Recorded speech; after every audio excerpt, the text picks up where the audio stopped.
Tee, par 3 downhill, 223 yards. Jack, I'm sure if you ask a lot of these guys, how was the view of the Golden Gate from the third tee, they may not know what you're talking about. They haven't looked up there to see it. Now, the wind plays a big factor on this hole. Now, you don't see the flag blowing very much there. You're up high, but the wind is definitely left to right here. Once a lot of players in the practice rounds hit what they thought were good-looking shots and wound up to the right of the green or in that right-hand bunker that you see.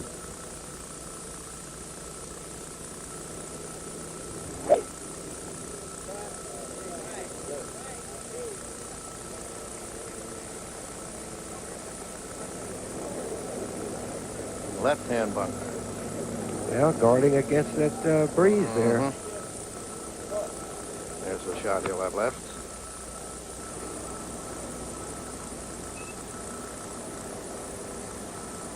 Now Lenny Clements.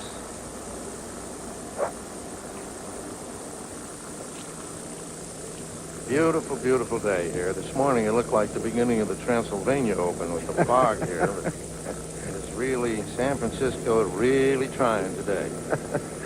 Count Vlad, did he miss the cut here this week?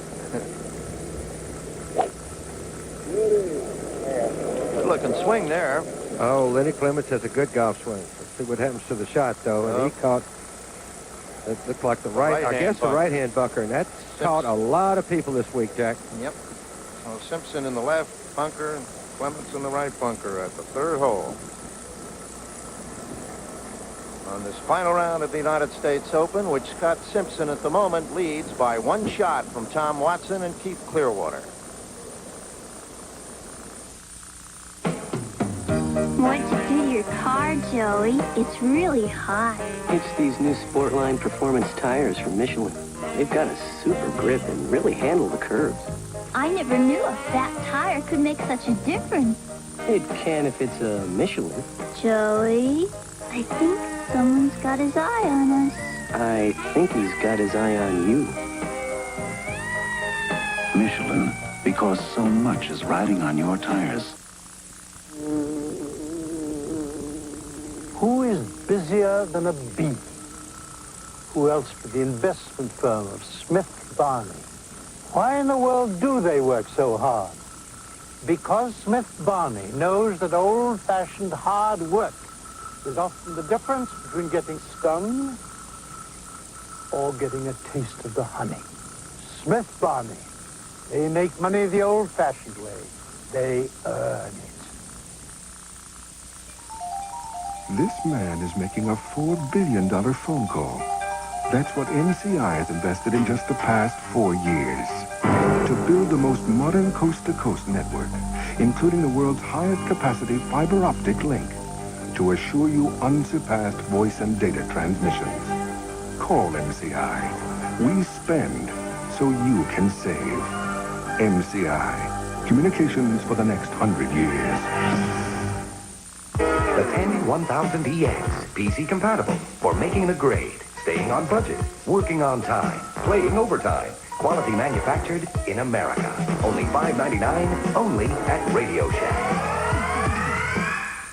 Tom Watson, we saw him put his second shot just through the back of the green here at the second, and believe it or not, his chip shot ran way past the hole here, so this is for a 4.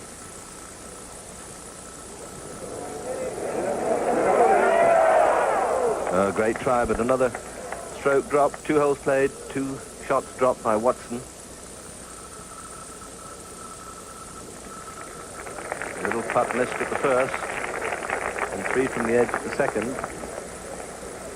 We were saying earlier how difficult it is to win, having not been in the winner's enclosure for a bit. Even though you've been a great, great player many times, it's still difficult. Here's Scott Simpson, now the championship leader at 2 under. Lying cleanly.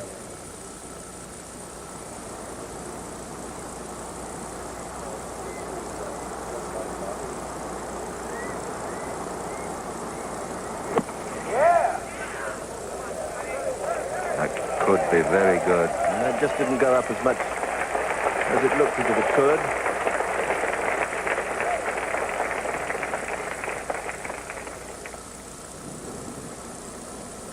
Keith Clearwater on the second. It's for 4.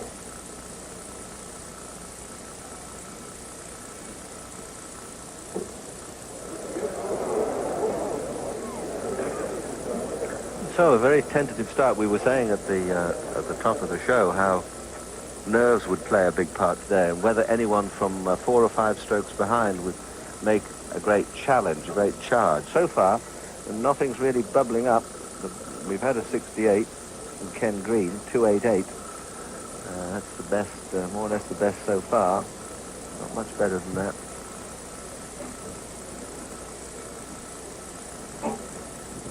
And only Mac O'Grady, although he missed a little putt for 2 at the 8th, he's moved up into second place.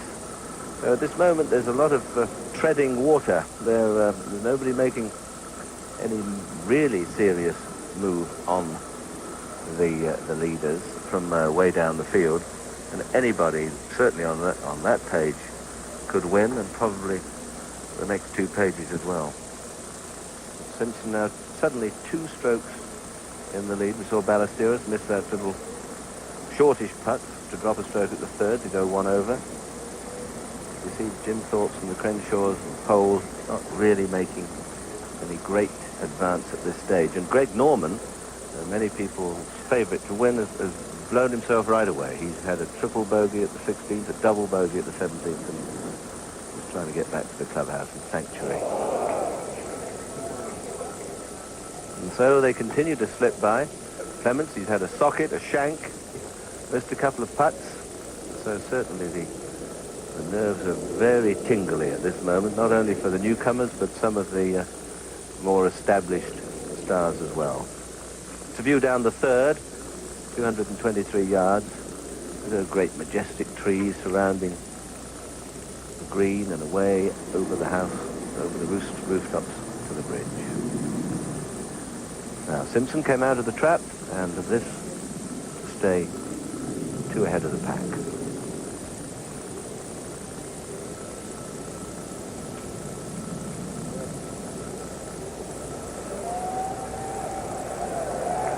Oh, that was a good stroke. He drops one. The green's very fast indeed. This is yesterday afternoon. It was a pretty nice. We had a few hours of sunshine. And after the early morning fog, it developed into a lovely day. So with a bit of breeze, the greens might certainly will quicken up. I hope they don't get too spiky. Clemens taps in.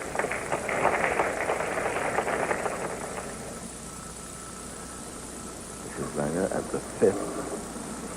His 3rd shot just left. You see, just short of the green, little chip and run.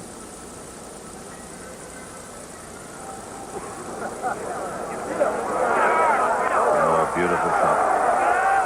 He's become a master at that little chip and run. Usually uses the sand iron for a great variety of strokes around the green. Back for the 3rd.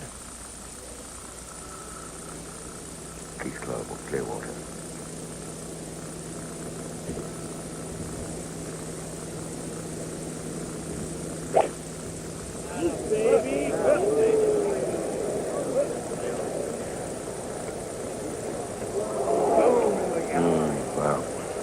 To the right. Nothing more annoying too than getting cries of encouragement from the crowd, and you know full well you're missing the green on totally the wrong side. That was a wild one, Bob. Yes, and he got a cruel break. He hit the one of the ladies volunteers that keep the score on the fly and came back into a very, very shaky lie and a lot tougher pitch than if it had gone into the crowd and stopped him. Well, let's hope she's all right. She's okay.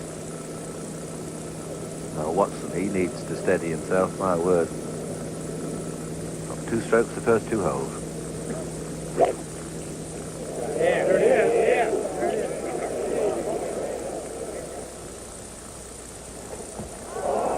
And again, on that fatal right-hand side, so many have gone down there. I'm not sure that he didn't get a break there, Peter, that the ball came back in the bunker. If it had not come back in the bunker would have gone down on some very bare lie, and he would have had a very difficult shot. So, a couple of holes gone on this, the final round, and plenty of excitement going on, I must say. We'll take a short break, but we'll be back with more golf in a minute or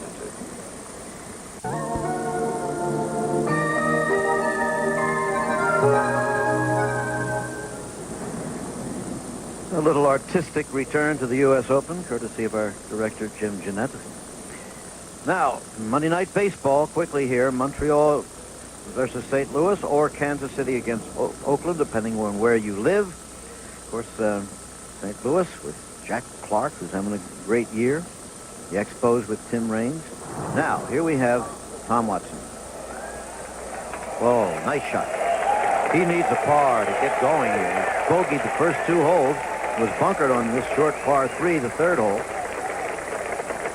Understand that Ben Hogan is probably watching the telecast today, Dave. He's been very ill. You know, he had an emergency appendectomy followed by pneumonia and had been in intensive care, but we're told he's been moved out of intensive care to his room, and we certainly hope he's watching today. I do, too, because he's been a big part of Open history, golf history, and, of course, here at the Olympic, that won't be forgotten for as long as people play golf, what happened here. Nor will he, and the things he did. Oh. He was the best I ever saw hitting a golf ball. Now, Clearwater, 3rd shot on the par 3. You know, he was way off to the right where the ball hit a spectator, did not hurt the spectator. Lady scorer, actually. And his 3rd shot, he's in that for the bogey 4. Scott Simpson is the leader. You see this happen a lot when a group plays bad together for some reason. Yep. You play sloppy, and that's the way both Keith and Tom have started here. And as you said, Tom does need a break. I mean, he just really messed up the first hole again for the 2nd day in a row after being able to reach it. And I don't know whether it was a bad lie or just a bad chip because it's bogey at 2. Now, Mac O'Grady has been threatening to win something big for a couple of years now. Dropped the shot at the 9th. Here he is at the 10th. And a little long. 10th hole is a 422-yard par 4. Watson for the par. Every putt is important, but this could one really get him going here a little bit. It's about the length he missed at the first hole, the 3 putt.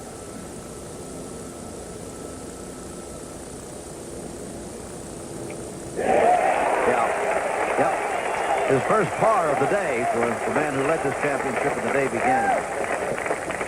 Watson, who went to Stanford University, has many rooters in the crowd. You can hear them. Now we go to Scott Simpson on the 4th hole, the leader in the championship, 438-yard par 4. Looks a little deep in there, too. This very elevated 2nd shot. We'll probably try to have to run this in there. Depending on the line now, it should jump. You hope it does. And he couldn't get Still enough in the rough. Couldn't get enough on it, Jim. Yeah. Looks like it's sitting up nicer this time. It's easy to get a look at it. But the leader, again in trouble, and we've been saying that for 2 days now. Now Keith Clearwater for the bogey. Pushed it. No. This is tough stuff now. Because obviously the nerves of the 4th round of an Open have gotten to young Keith Clearwater, who shot 64 yesterday. Now he's 3 over on 3 holes. That's too bad. That's a tough way to start.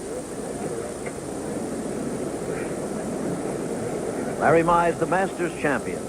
He who holed out in the final hole of the playoffs to beat Greg Norman. Norman, who shot 77 today. Great shot. Whoa. Judy Rankin's with this group. How's Larry been going, Judy? Jim, he started out quite well today. He birdied the 3rd hole, saved a couple of pars early, and just generally seems to be in control of his game. I spoke to him just a second before he started today, and I was very impressed by, even though it's a big tournament, he seems very happy and just sort of a happy mood to have a chance to try to win this. His fellow competitor of the day, Ben Crenshaw, has been having his problems, though, hasn't he? Well, he struggled a little bit, but he has a good birdie opportunity here, and there's a long way to go. You bet there is. Judy Rankin, one of the finest women players we've ever seen out on the fairways there, is one of our roving reporters. Ben Crenshaw has won the Masters. So He'd like to win all the majors. So is Larry Mize. Yeah. Recently, but they've played together all 4 days. These two, just the way the pairings came up and the scores they shot.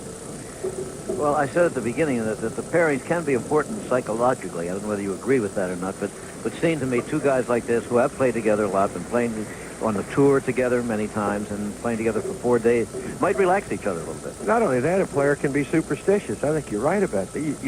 You have good luck playing with so-and-so, or you play with another guy and it's bad luck, or you both play at about the same pace, so it's easy. You hate to play with a player that's either a lot slower or a lot faster than you are. In other words, there are guys, when you look at the pairings, you say, oh, not him again. Is that right?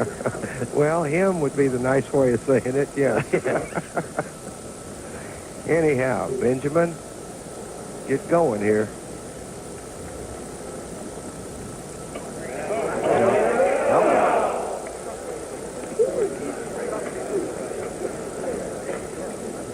Well, he putts so well that when he misses one, it mystifies not only him, but a lot of the players that he plays with. Yep.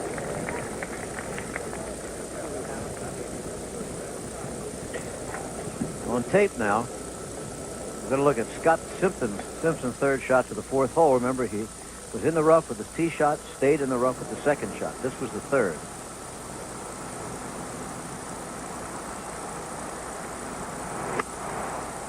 And it's a par 4 hole. Oh, that's a nice shot from there. But he's got a very long putt for his par. Could drop back another stroke, in which case we'd have a 4-way tie for the lead.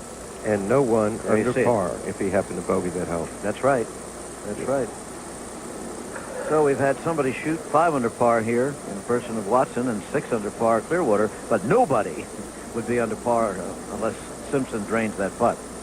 Jim Thorpe dropping back a little bit at 3 over. There's Aoki of Japan.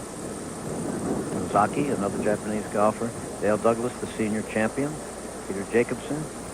Craig Stadler, former Masters champion, started off well today with eagle birdie, but he's way back now. Mark Calcavecchia, who played well in the Open last year. Also Hal Sutton, former PGA champion. Don Pooley, who won the Varden Trophy. John Cook, former amateur champion. Larry Mize.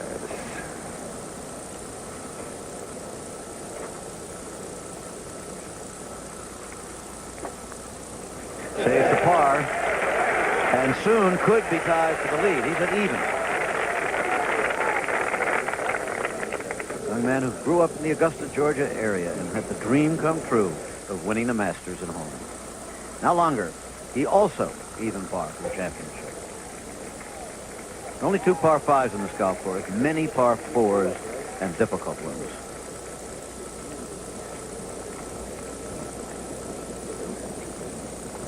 Hard course to get a good start on it.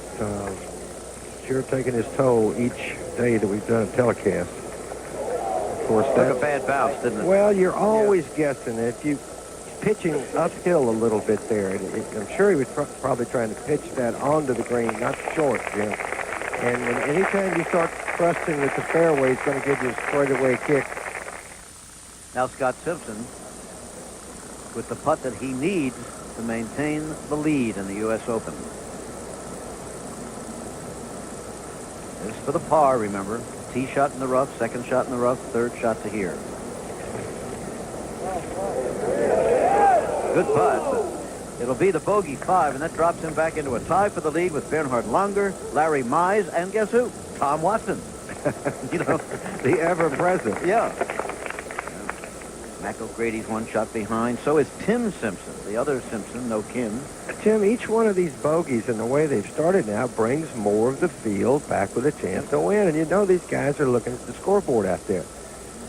You might see players doing things because the Open Championship is such a prize, being a lot more aggressive on an open course with this kind of happenings going on among the leaders.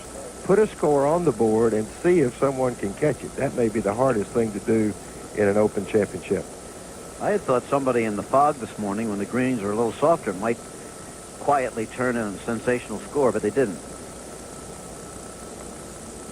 O'Grady parred the 10th hole, so he's still there, just a shot out of the lead.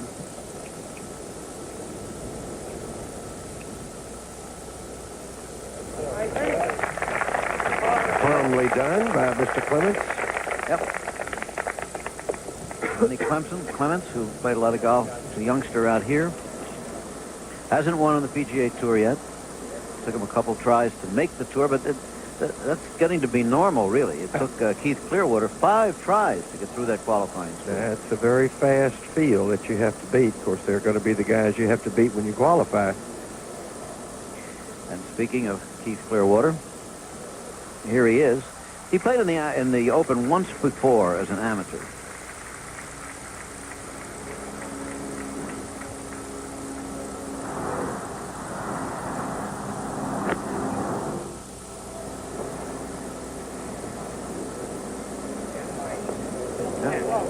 Left side of the green and on through. Under the second cut. He thought it was a pretty good shot, Jim. He's kind of got his hands up in the air asking the crowd where it was. He thought he was going to get some applause for that one. Huh. Tom Watson hit a beautiful shot off the tee right in the middle of the fairways, 160 yards from the hole. Do you sense the tension in Keith Clearwater? I think it might be gone now. I think that after the last hole, Jim, that he realizes now he's just got to go out and play. Good. The nervousness of being close to the lead is gone. Good. Watson. Boy, here's a good-looking shot. Yes, it is. You would have thought that would have rolled more, Dave. Well, he had a shorter club than Clearwater for one thing, and he gets a lot of spin on the ball as Clements drives off. Somebody said perfect. Somebody said it. Let's see if it's true. And the spotter was waving straight ahead. At the 5th hole, yes, that is Yep. perfect. Fairway, oddly enough, for a dogleg left to right, the fairway slants from right to left, which makes it a little harder to keep the ball in the fairway. Okay, after a good start now, made 2 putts the first 2 holes, and bogey 3 and bogey 4. Scott Simpson.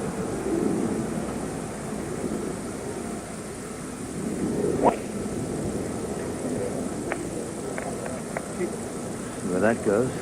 Yeah, he's leaning for it to go to the right, I believe, or so big slope there. Now, there it is, just trickling into the rough. You see a lot of balls there. There's a lot of shots, good shots, that wound up just in that position. Scott Simpson was twice NCAA champion. He burst into prominence as a college player, twice the Pac-8 champion, I think it was at that time, not the Pac-10 as it is now. And USC. he said has won a couple of times on the tour. We'll return with more golf action. We'll do that after this message and a word from our local stations. Of the Goodyear Blimp Columbia from Los Angeles, California, from which these beautiful pictures are coming. It's equipped with that old Gyro Cam 360, and you know how hard they are to get. And operated, of course, by Bill Sullivan, and that's what you're seeing, these beautiful pictures on really kind of day P.G. Woodhouse wrote about when he said all nature is crying for. There's the Goodyear Blimp. There's Mr. Sullivan up there in the little cabin with one of the most stunning and dramatic views in the whole world, this west coast of the United States, on a day where he can probably see all the way to Hawaii. This is Clearwater. Got to be for a par, Jack. Remember, he was over the green. Oh, thank you. And he'll stay at 2 over, 2 shots behind the leaders. And we're at that point now that seems to happen in every U.S. Open that nobody seems to want it, David. Yes. But you take it. I don't want it. Somebody will, though, as they always do, whether it's Raymond Floyd or maybe Tim Simpson will be the Here's Raymond the other Floyd Simpson. this year. Tim Simpson. Who is also, he's +1 and just 1 shot behind. Now, Scott Simpson.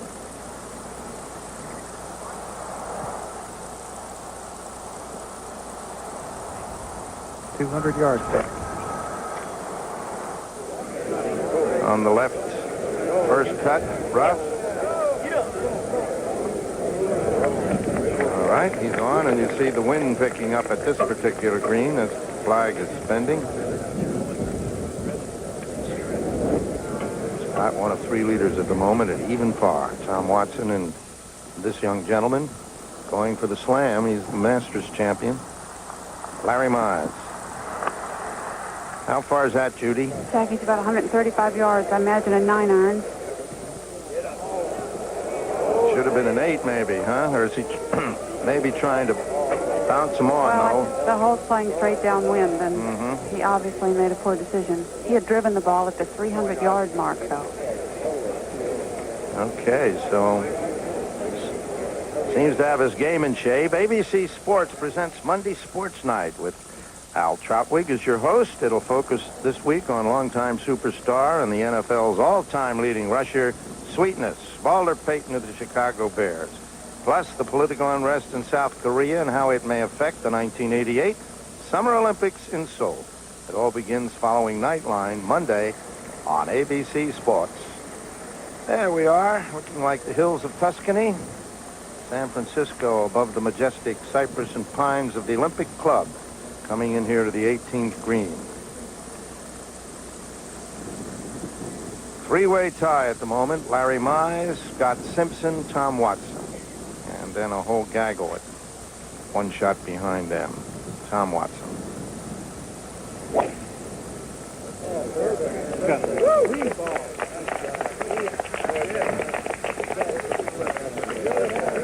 What a beautiful shot, Jack. Oh, look at it. How far out would you say that was, Rossi? Well, he hit a 3-wood off the tee, Jack, and he laid back. He's probably 185 or 90 yards from the hole, but I tell you, this hole's playing straight downwind, and you have to really cut the ball to keep it in the fairway. Anything hooking is going in the left-hand rough. Well, Tom did the job well there. Clearwater. This is what I said. Here's a hook. You can see where this one's going. This is in the deep rough to the left behind the trees. Oh, my.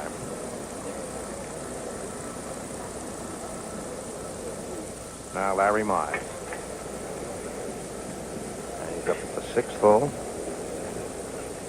Jack, this is kind of tough because he had driven the ball so perfectly. With such a short iron, he really should have given himself a birdie opportunity. Now he's got to work to make a par.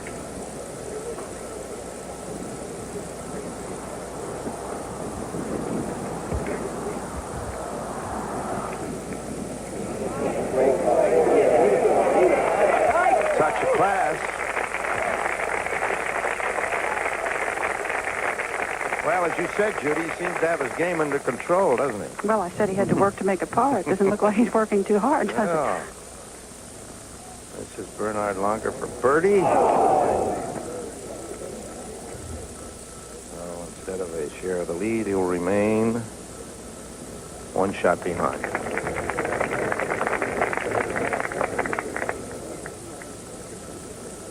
The 7th, a short par 3, or par 4. Only 288 yards, but it's been giving people some trouble. Scott Simpson.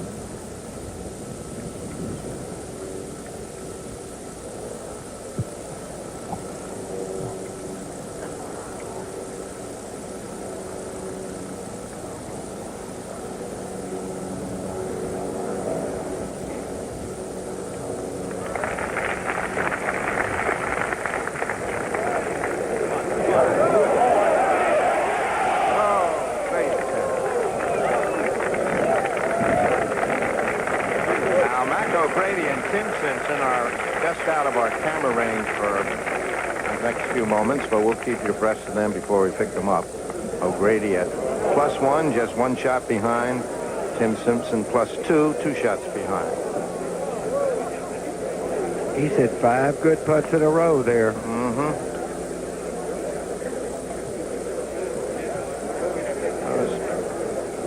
Simpson now will drop down the board a bit. Scott Simpson, that is.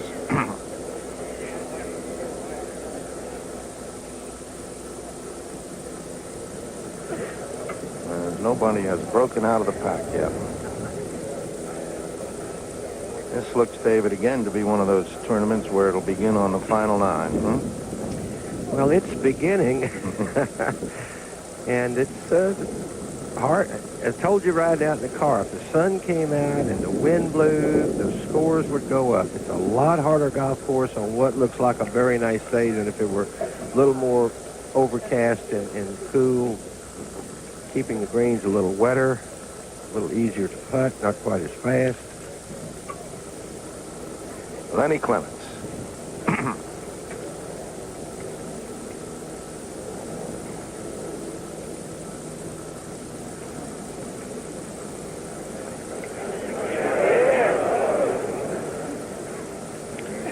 Have we seen, how many birdies have we seen since we've been on? Well, we've seen Not too many, is my point. The first hole, right. Mize made a birdie. I don't think we saw that one. Well, there's not many birdies being made by the leaders. Just the first hole, right? That's the only one. Yes, that's the only one I remember.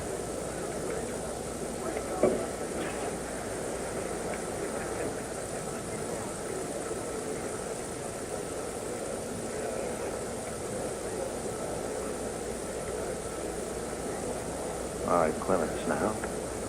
Trying to finish this off.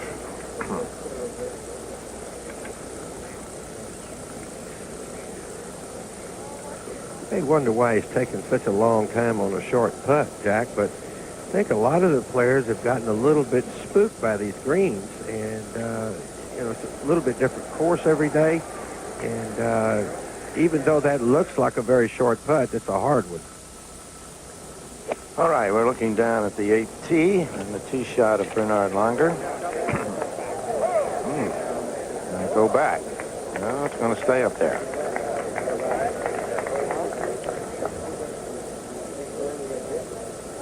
And Clemens, we understand, missed that putt. Now he'll drop down again to +3 as we look at Jim Thorpe and Langer walk up the 8th. Thorpe at 3 over, Langer at 1 over, and Keith Clearwater. Rossi? Jack, he's got a big problem. He's going to have to play a hook of about 40 yards, and when you're trying to play a hook out of the rough, downwind, you've got your problem. I don't think that he can hook the ball enough, to tell you the truth, to get it to the green. But he does have the lay of the land working for him. The slope is from right to left. So if he can land it short enough, the slope of the land may take it. All right, thank you very much, Rossi. We'll come back and get you in a minute. We're going over here to the 7th hole and Seve Ballesteros. Or the 6th hole, excuse me.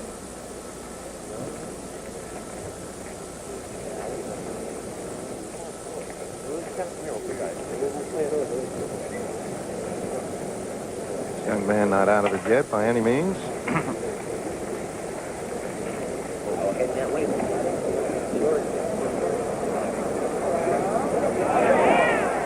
Oh, that looked like it was going to be very, very good.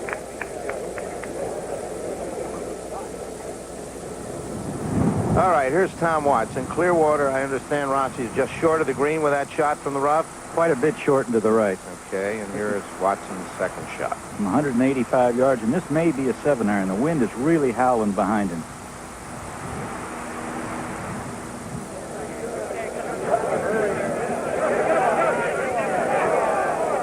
Needed one more. It's on the right front edge there. Very difficult putt left, Jack. Really a hard putt. Well, the other thing, these are some of the more difficult holes, too, through here, aren't they? I think it's the toughest stretch of starting holes that I've seen in a long time. That you just can't describe how hard the 2 through 6 is. All right, so we look here at the whole course from the blimp. Looks like a table placementing, doesn't it? There, the 18th, you see the people up on the hillside by the clubhouse, and here we are as Jack Nicklaus comes to the final hole. gave it a run for the first 2 rounds, but he's coming in here at 11 over. Playing with Mark Wiebe, co-leader yesterday.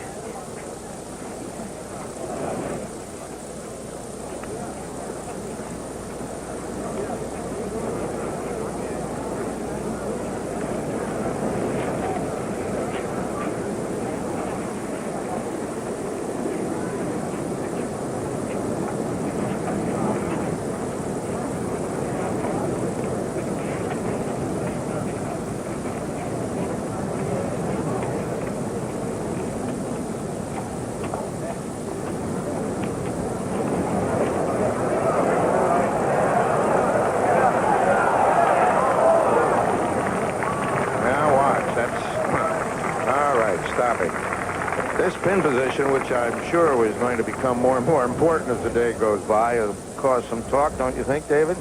There is no doubt there will be some weeping and gnashing of teeth about where that pin is there. And as the day goes on and gets firmer and more walked on around there, they may think about putting a little water on this before the day finishes.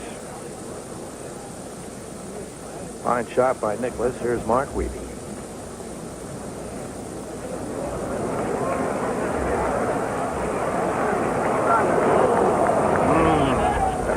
Now, I wouldn't want that shot. Now, that is one tough shot Mark has. Had his penance. Well, he held on for so long yesterday, Mark Wiebe did, and then just let it go at the end there. And, of course, Jack, he just never made anything yesterday.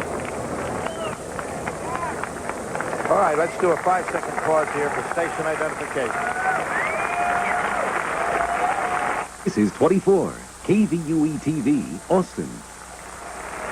Jack Nicklaus approaches the 18th.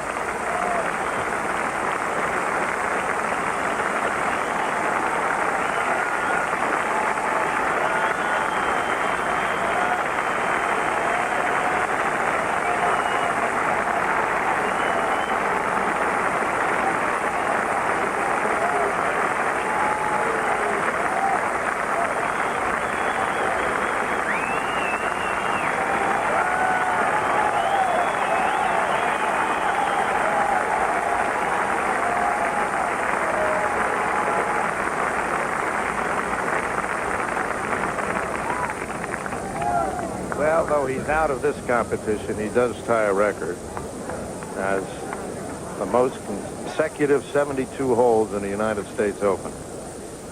Has 2 of those records. Yes. Most Opens played and the 27 times he's played 72 holes.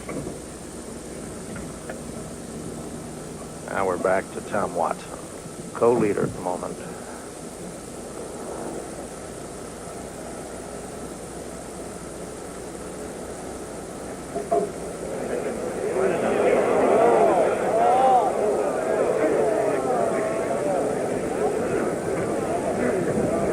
Yeah, you can see he's a little disgusted with himself. Boy, his putter, which he's so long been famous for, has really deserted him at the start, both Saturday and today. Of course, Rossi said that was a tough putt. Mm-hmm. If Rossi says it's a tough putt, you know it is.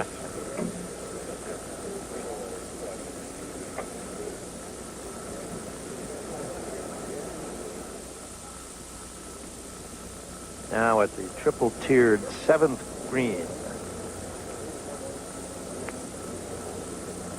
Larry Mize. Jack, I'm sorry to report that Larry missed that short putt for a par on the 6th green. He did. And he hit a poor drive here, but really got lucky. The ball hit a tree and came back where he had a clear shot at the green, and now he has a makeable birdie putt. Well, he said yesterday, Jack, you know, when he finished playing in the interview, both he and Ben were just grinding. They weren't playing very well. It was just hanging together by their fingernails to put some kind of score on the board. We're back over at 18 now for Nicklaus.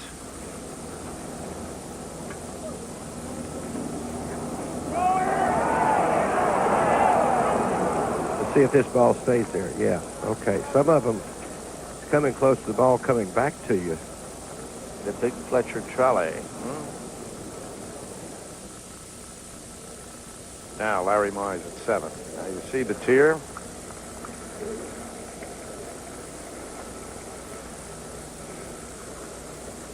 These are tough putts to judge the speed on, Jack, because you hit it hard enough to get up the hill, and it flattens out by the hole. Davey has the best angle putting right up into the hill, but I think it's pretty tough to judge how much and where the ball will move putting over the rise. Yeah, if I had to guess, I would think it might move a little to his left.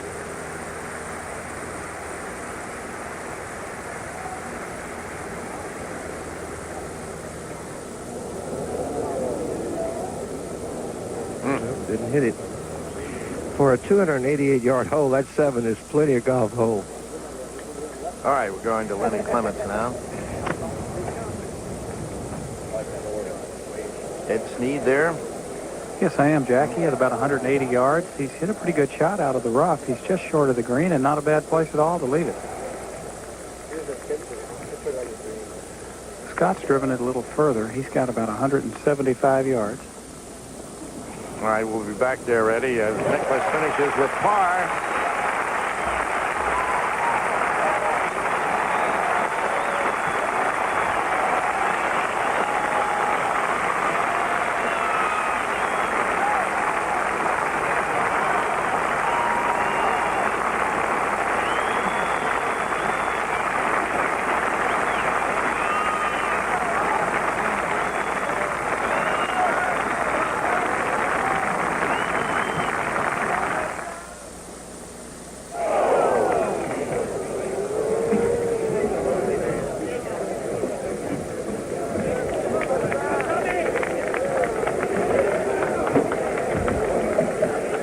Watson's bogey there for another 3 putt. Man, he's just having trouble with that.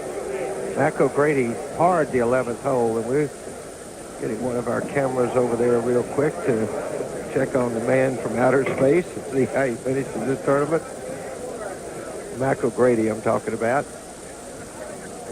So that's the leaderboard at the moment. But just the moment, because it's changing every 30 seconds. Here's Scott Simpson just a moment ago.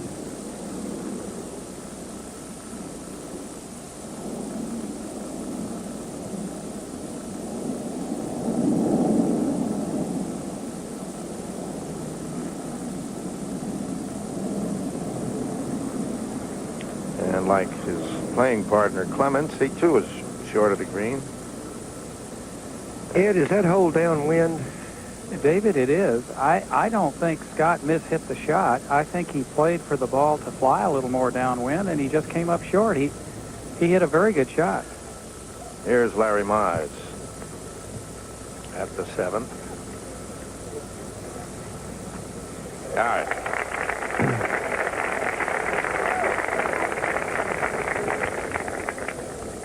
One shot off the lead as he moves to the par 3/8 tee. So, things still up in the air here in the final round of the 1987 United States Open, and we'll return for more in just a moment.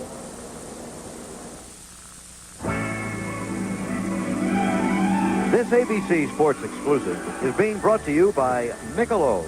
So exceptionally smooth, the night belongs to Michelob. By the investment firm of Smith Barney. They make money the old-fashioned way. They earn it. By IBM and the new IBM Personal Computing System 2, the next generation in personal computing.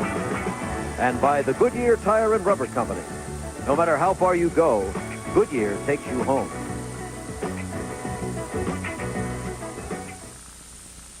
John Houseman for the Back in San Francisco at the 6th hole, this is the leader, Scott Simpson, moments ago on tape.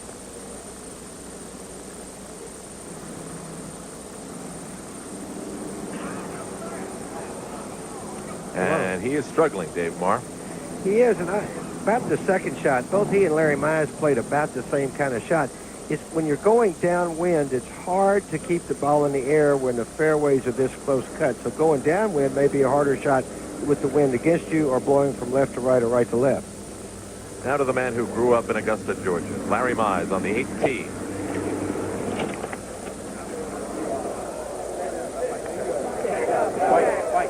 And that's a nice shot. It holds nicely. Larry Mize at 1 over par. which may be the leading score depending on what happens to Scott Simpson. We shall now see.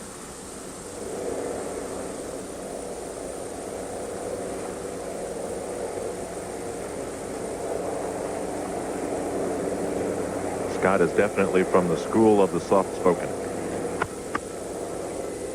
Wonder if his dad came up from San Diego. You know, his dad's a fine amateur player, he told us yesterday.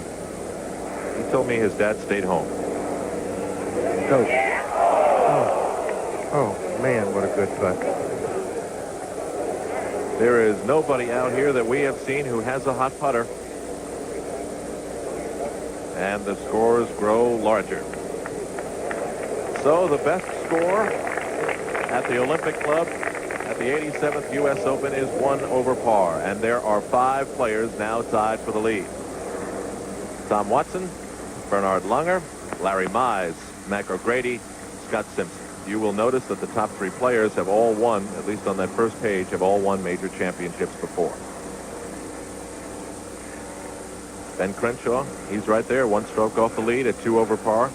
Tommy Nakajima, remember he sent a young man from San Rafael to climb trees yesterday to find his ball. He's right there as well at 2 over par. David, is a rather strange day of golf, wouldn't you agree? Not strange, just this is a very difficult course. The first 6 holes are very hard, and all the leaders are having problems. You have to say the leader here is the Olympic Club, because she's still even par. Everybody else is over. Bernard Langer made his par putt, so he will remain at 1 over par. Now, Ben Crenshaw is on the 8th green. This is a birdie attempt. And this putt would tie him for the lead. Still using the old trusty putter he's had since he was a teenager. Not so much that putter, it's that stroke that he has. But even he has been stuttering with the putter. And if you had 1 putt to make, Dave, for 1 championship on 1 day, wouldn't you give the ball to him? Well, no, I really wouldn't. I'd give it to Jack Nicklaus. He's made more of them for more meaningful things than anyone. But this wouldn't be a bad choice in case Jack wasn't there.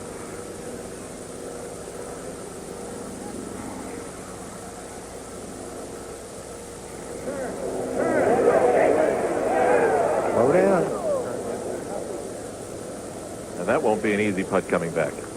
At this point, none of them are easy, Al. And until you've ever gotten in a tournament like this or a situation like this, it is so difficult to keep your control and yet try to make a good solid putt. And then when you do, you run it by about 4 feet like Ben did. Now you got to work like the devil to get a par.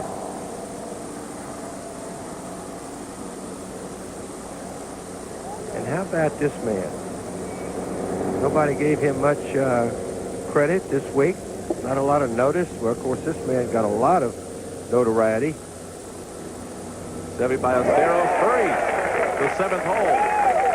And get him back within a shot of the lead now? That's right. He is now 2 over par, 1 shot behind the 5 leaders. He's probably made more birdies than anyone else, Ballesteros, but he keeps making too many bogeys. Started off with a birdie on the first hole, bring him back to even, and then it was a struggle from there. Now the beautiful setting at the 8th hole. Larry Mize. For the outright lead. He was pretty loose when I saw him this morning in the locker room. That was a long time ago.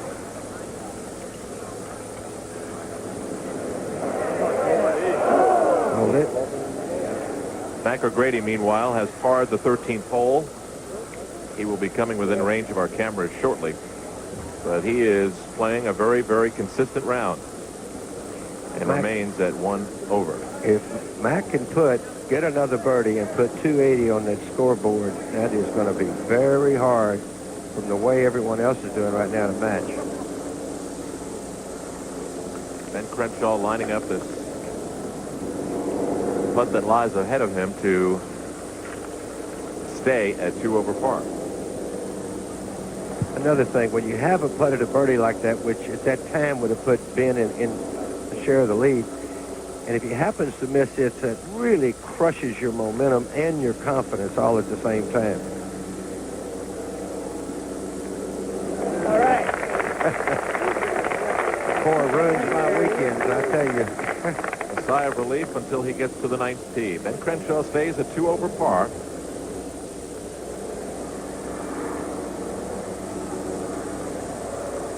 And now to Larry Mize. Some of the scores from some very famous players today, absolutely startling. To think that Greg Norman would finish up the U.S. Open at 12 over par, the defending champion Ray Floyd at 10 over par.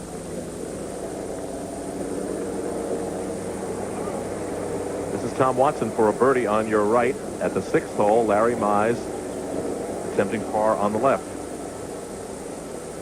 Watson at 1 over. And he cozies it up nicely. Larry Mize pars to stay tied for the lead at 1 over par through 8.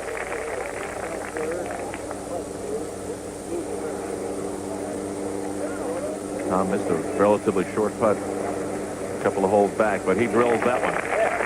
And he stays tied for the lead at 1 over par. On the lake course at the Olympic Club. There is another 18-hole course here known as the Ocean Course. And on the 8th tee now, Seve Ballesteros.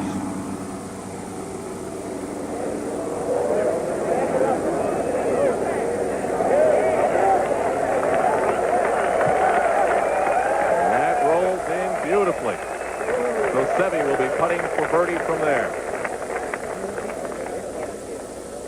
Yesterday he had an interesting round. 7 birdies and 5 bogeys for a 2 under 68, which is a great recovery from his Friday round.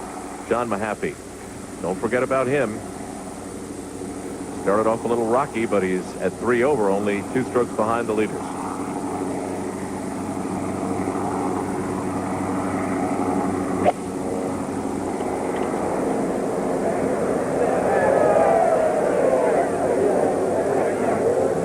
That holds up high. On the 10th fairway, Bernhard Langer, one of the leaders.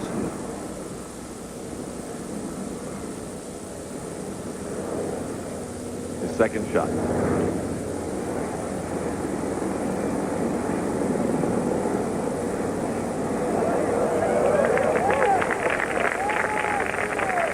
And he's on the green on this 422-yard par 4.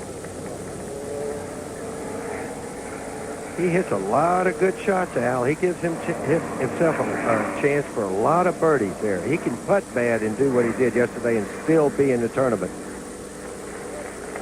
We check in with Scott Simpson, who is 1 over par on the 7th fairway. Bob Rosberg, how did he get there? I'm not with Scott.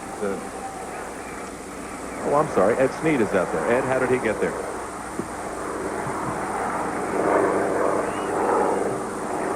Yes.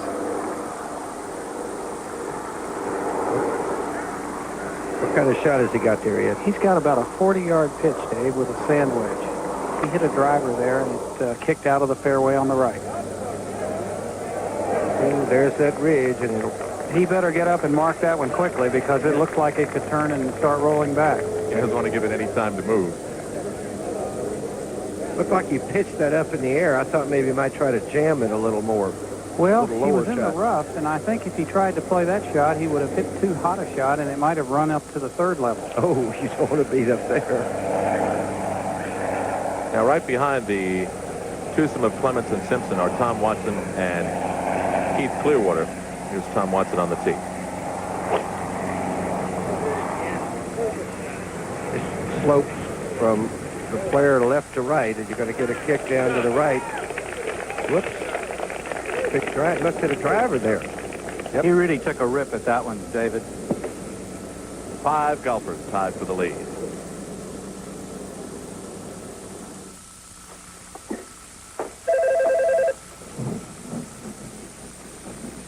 Hello? You want research? Oh, no problem. We work around the clock here. Hold on a second.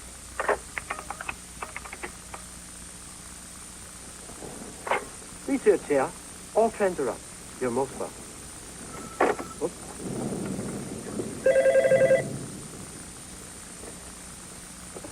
Hello? Need a shipping date? Yeah. Oh, hold on a second. Yo, price change? Let me switch you. The new IBM Personal System 2. Shipping. Yeah, I'll be out in 10 days. The next generation of power, speed, and graphics The price on that, the price is $89.99 effective Friday. to help a company, a department, or a person get their work done. Nice work, everybody. Introducing the new Personal System 2 from IBM. Whose idea was this? Engineering. I thought it came out of advanced design. Yeah, but that was after the committee revised it. Sometimes a big idea can turn into a white elephant. But at Martin Marietta, we test designs while they're still ideas by using computer simulation. So we can fine-tune a communication system or predict a space crash behavior before problems begin to multiply. The question is how we can explain this. Martin Marietta, masterminding tomorrow's technology.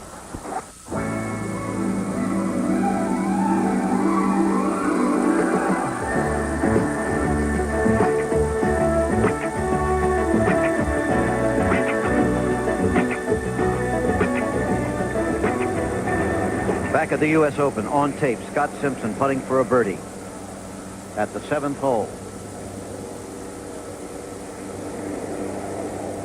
In a tie for the lead at this point. But not anymore. With that putt, he takes the lead. However, now we have a report that Mac O'Grady has birdied the 13th hole, so he goes into a tie for the lead with Scott Simpson, whom you just saw. Bernhard Langer.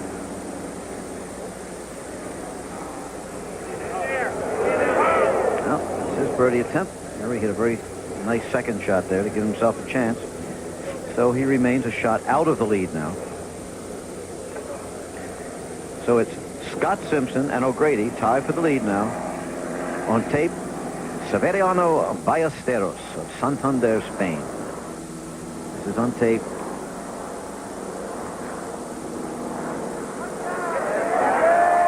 And he moves to within a shot of the lead. So get this in your mind now. Scott Simpson and O'Grady tied for the lead. One shot behind. Tom Watson, Langer, Mize, and Ballesteros. 2 shots behind Nakajima, Crenshaw, Curtis Strange, and then Jim Thorpe another shot back. Whew, shades of Shinnecock. Shades of the U.S. Open. Yeah. Jim. Yep. Well, this is the part of the course now. The opening 6 holes are very difficult, and now 7 and 8 you may be able to make a little hay, and there's Keith Clearwater at 7. His second shot. Look at that coming There's back. that hill. Right. Didn't make the slope. He thought it was going to run out of that rough, and it didn't. It really hit kind of soft. Bob, don't you think they both must have hit drivers to get that close to green? Oh, yes. The wind is kind of turned around. It actually is almost at their back. Now, Tom does not have a good lie. He's going to have to land it quite a bit short because it's really going to run out of this rough. But he's very good at this kind of shot, though. Maybe the best. Beautiful shot. Just a little strong, but a fine shot. Yeah. I'll take a little of that strong. I said a little. Watson looking for his second Open championship on the 8th tee now. Shooting back to the clubhouse. It's a short par 3. Very simple looking hole. Pinned down front today. What I think is the hardest position for it. They don't make it look like the hardest position. Scott Simpson. But remember how fast that putt is. That's all, it looks like the one Crenshaw had a moment ago. Simpson started off well, and he had his problems. Still, I think, putting better than anybody out there today so far. Every putt he's hit looks like it had a chance to go in. Exactly. Framed by the palm trees. It's short. 8th hole. Lenny Clements. He needs a birdie. Pin's just over the bunker that you see in front there, just on the left side of the green. You see the flag waving just a little. Yeah. Ooh, and that's not where you want to be. No. The 8th hole that comes back to the clubhouse, an unusual feature for an American golf course. Usually it's the 9th. Larry Mize, only one man out there has a chance at the fabled Grand Slam of golf, which no one has ever achieved, and that's Larry Mize. The professional Grand Slam. Yes, not the one that Bobby Jones achieved of the U.S. and British Opens and U.S. and British Amateurs. This is the professional Grand Slam, of course, the Masters, the U.S. Open, British Open, and the PGA.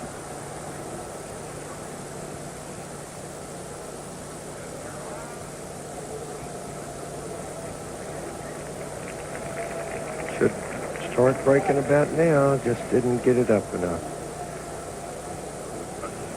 I like what Nicklaus said when they asked him about his chance or anyone's chance to make the slam. He said it's possible, but not probable. That's certainly true. That's... You think of all the attention you would get if you won the first 3. I mean, you would never have a moment's peace. Well, think how close, really, Greg Norman was to it last year. That's right. Leading going to the last day in the Masters of the U.S. Open, winning the British Open, and having the PGA snatched from him on the final shot by Bob Tway. Watson for the birdie. Yes. That could put him in a tie for the lead. Pulled it.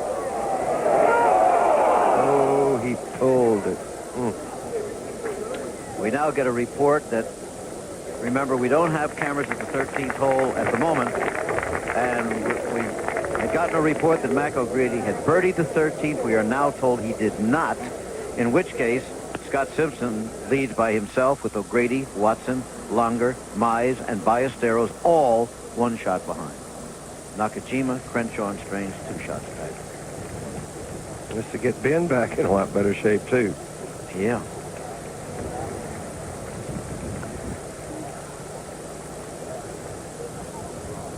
Oh. Yeah. Oh. So pure. His emotions showing at all times. You know what he's thinking of. He's a very emotional young man, and I really think that might work against him playing here, winning an Open. It would mean so much to him, and of course it'd make a lot of golf fans very happy, especially his fans. Of course, here's just as nice a guy. He's just not as well known as Ben, and current Masters champion. Yep. Fine player in his own right. And there it is. 1 stroke separating all those players. Sounds like we hear somebody's golf bag creaking in the background there. Okay, Larry Mize.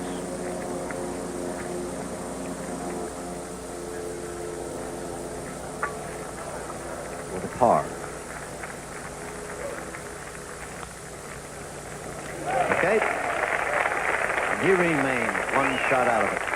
You just can't be too careful. Look at him. You know, even those little ones that you might say, I'll give it to him. Listen, that's why they have to putt out here. Now the leader. Putting for the birdie at the 8th hole. Par 3, remember. Now, this is about the same putt that Crenshaw had. Ben played it to break from right to left, but he hit it maybe a little too strong or a little too far outside the right of the hole. Got a chance. Not quite. He has hit 8 straight putts in a row, though, very well. They're good putts. You're right. Yeah. Longer at the 11th fairway, the 11th 430-yard par 4. Well, he sure had the line, but long.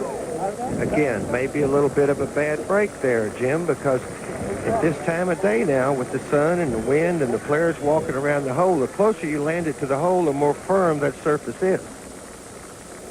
Sun and the wind drying out the greens, which already were plenty fast enough.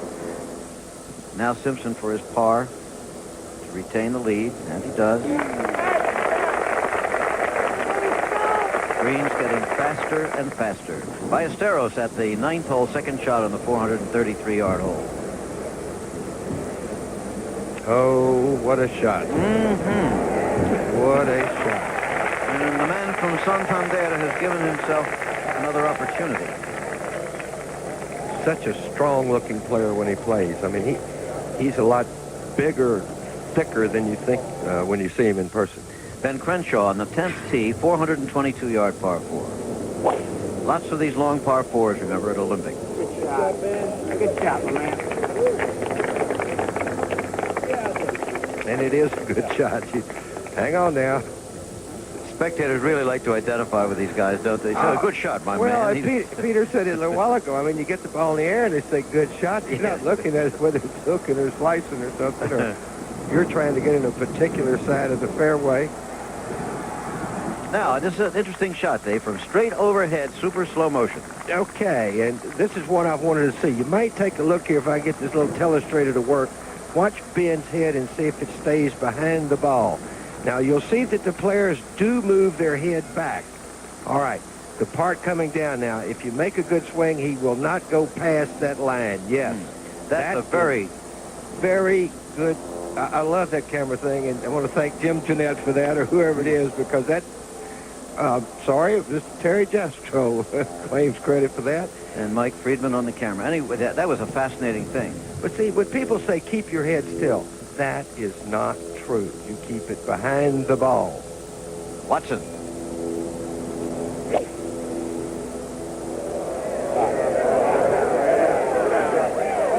Oh, what a fine shot. Watson on the 8th hole, par 3.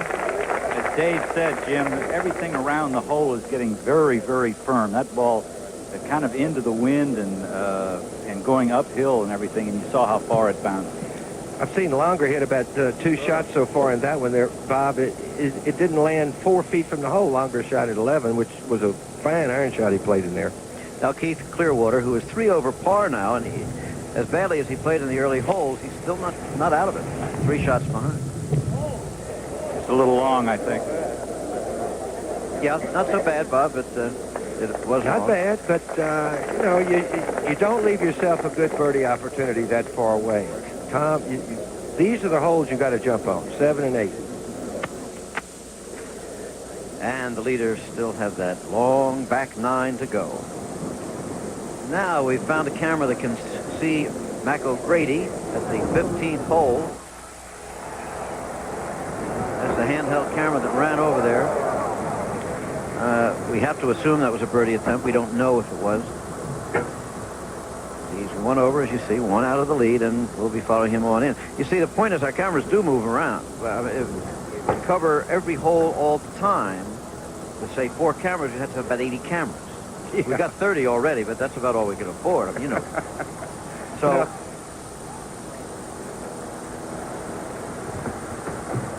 now what about Tommy Nakajima? Nakajima, 2 over par for this championship. 2 out of the lead and putting for a par on the 15th hole. 15th being a par 3. And if you didn't watch yesterday, he got an awful break at the last hole when his ball stayed in a tree and he had to go back and play it as a lost ball and finish with a double bogey at the last hole. If he should happen to finish 2 shots out, might gnaw that tree down tonight. That's right. In other words, were it not for the penalty, he'd be tied for the lead right now. Well, a lot of ifs, right? In this game, above all.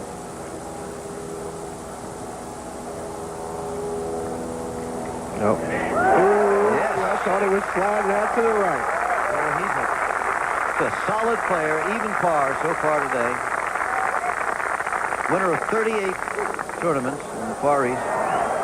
Mac O'Grady, who has toured the Far East and every other place in the world, whom it took 17 tries to get through the PGA qualifying score. 17 tries. He tried the first time in 71. Well, and even a name change, because I think his real name is Phil McGlynno. That's right. But there was a man who was like a father to him. His name was Bob McClellan, I believe. That's where the middle name comes from, and O'Grady was his mother's maiden name. And there, my goodness. Mac.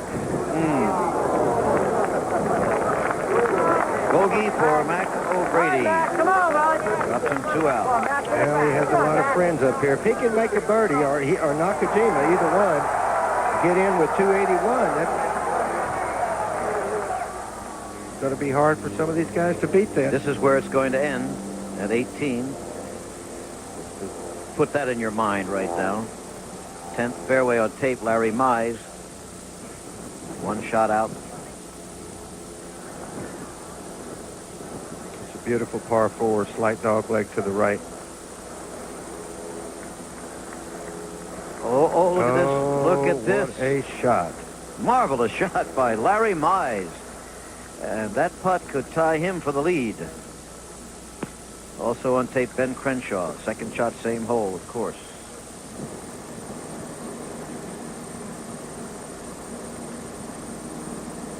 Somebody's got to win this, but it may not be today. Should there be a playoff, it will be at 18 holes tomorrow, and we will be here for that, of course. Look at this. Hey, Ben Daniel. Look at this.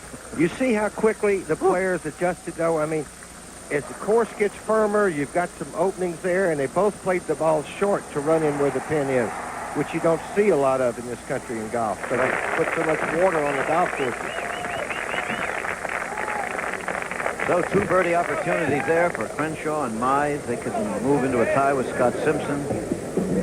There are going to be many changes and peregrinations of the lead here on the back 9. Remember, last year there were 8 tied for the lead at one point, none of whom was Ray Floyd, and he won. Watson on the par 3. With a interesting putt. They all seem to be interesting here, and the faster the greens get, the more interesting.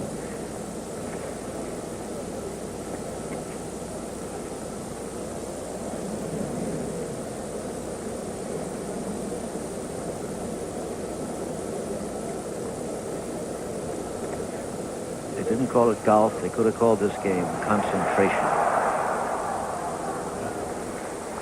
They've called it a lot of things, one of which I don't think is concentration.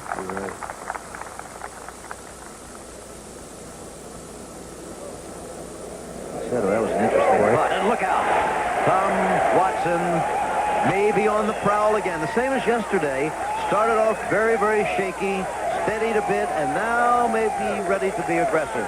That moves him back into a tie for the lead with Scott Simpson. At age 37, Watson looking for his second Open title. Speaking of Scott. Yep. He's got about 130 yards to the green here, and I think he's got a pitching wedge. I think he wants to land this ball short and let it bounce up. Straight downwind. Longer made his par at the 11th hole. And hang on. He carried on the front of the green there, and I think he had to hit short. Yeah, and he went over anyway, Eddie. So those of you watching at home, if you ever get to play in Scotland, you're going to have to learn to play shots like they're playing now, where you hit in front and run up. On tape, Larry Mize for a birdie, and he's got it. And the tie for the lead. 3-way tie for the lead. Scott Simpson, Tom Watson, and Larry Mize, the Masters champion. Live, Ben Crenshaw for the birdie that could tie him for the lead. Anybody ever say that golf wasn't an action game? Oh, man, it gets so excruciating now. Make that a 4-way tie for the lead. Scott Simpson, Tom Watson, Larry Mize, Ben Crenshaw. Whew. Well, get yourself some refreshments and comfortable chairs, because we're going to be here for a while. It may be tough. Now we have Ben Crenshaw, one of the leaders. Jackie's about 190 yards to the hole, and he really has a bad lie in the rough. All right, Judy. His only hope is to try to run the ball in, and I'm not sure he can put it on the green. Left. You know, he does that to me so much. I pull for him so hard. It gets me watching this TV and pulling for him. He really makes exciting Sunday afternoons. Oh, yeah, that's a tough place he is, too, isn't it? With that pin where it is. Looks impossible. Another of the co-leaders.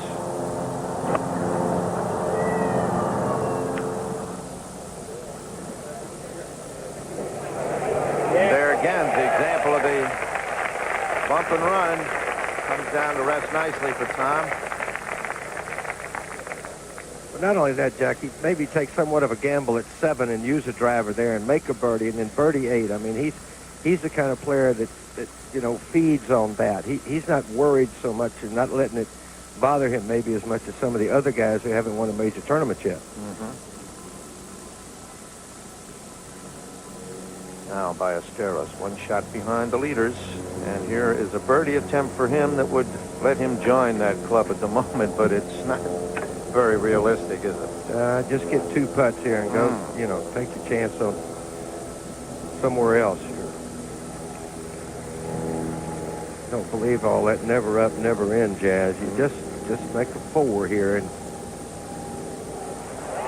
wait for a better opportunity to be aggressive. Well, the roar of the crowd here backs him off a moment. That's very near 15 green. Something could have happened over at 15, Jack. Maybe a good shot. It's at par 3, that short par 3. Now he has to gather himself again, Well, he may not have ever really been ready, because this kind of putt, you would really like to be like in bridge. You'd like to pass. But you must play.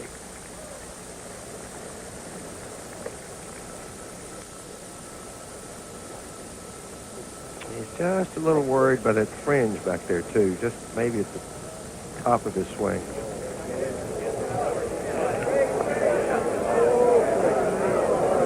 Perfect speed. Not bad. Not bad at all. Now for the continuing adventures here, Ben Crenshaw. Oh, what a wicked shot this is. Any chance, Judy? To get the ball close to the hole, he has to throw it up over that left bunker. Very hard shot. He may just elect to put the ball pin high to the right of the pin. Just try to make 5 and make your birdie somewhere else. Exactly. Little rascal shot right at it, but that's about as good as you were going to do. Just sometimes you get yourself in positions that you just go ahead and take your bogey. Don't make a double bogey. Crenshaw, one of the co-leaders right now, at even par, along with Larry Mize, Scott Simpson, and Tom Watson. Remember last year he got in position too, Yes, Crenshaw. he did.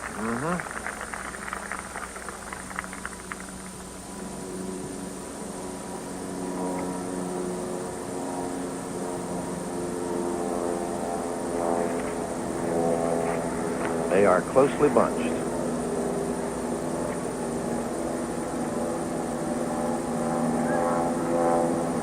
This is the 11th green. Now Nakajima at the 16th green. That has to be at least his 4th shot. This is the long par 5. And there he is. And coming up to this green and stopping. It looked like it might want to go through the green. That's 12. Bernard Langer, 3rd shot at 12. Par 4. And now Ballesteros.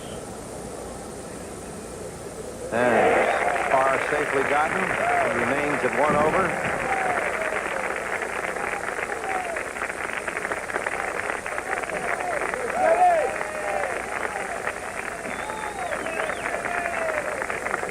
Still plenty of bounce in his step.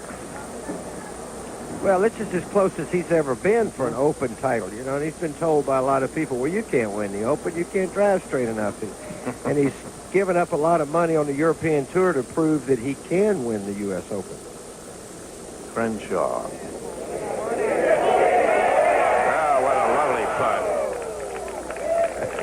And he'll take the bogey.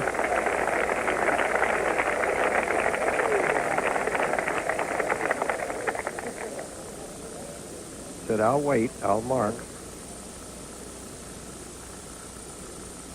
Well, the bogey started, though, Jack, when you drive the ball in the rough. It was in the left rough off the tee. Now Larry Mize.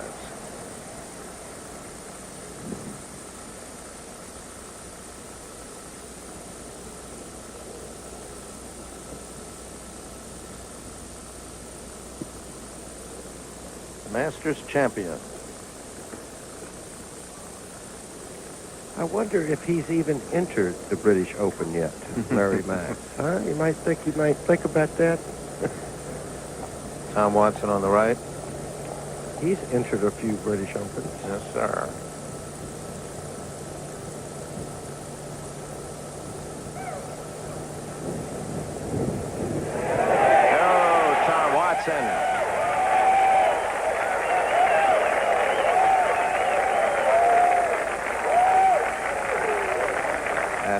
Larry Mize.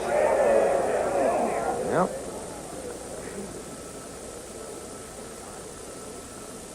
So Watson moves out of the pack to lead by himself at the moment.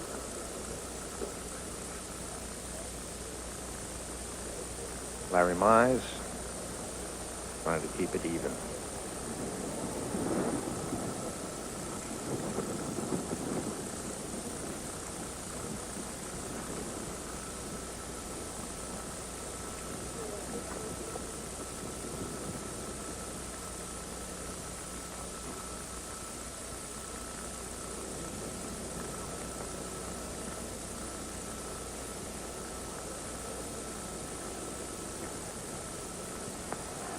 Oh, all right. Right at the back of the cup.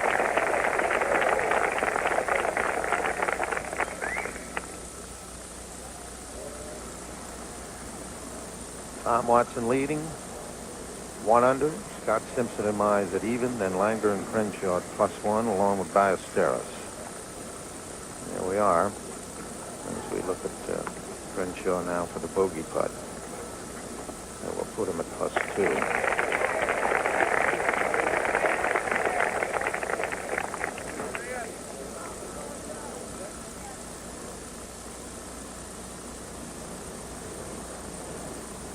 All right, this is videotape.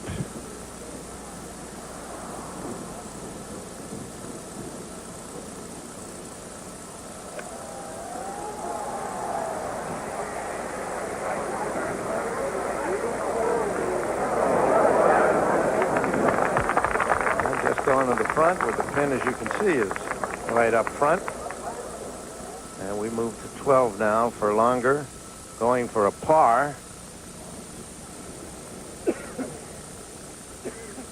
So he'll drop a stroke here. So at the moment, we have leading this United States Open Championship in the final round, Tom Watson at 1 under par.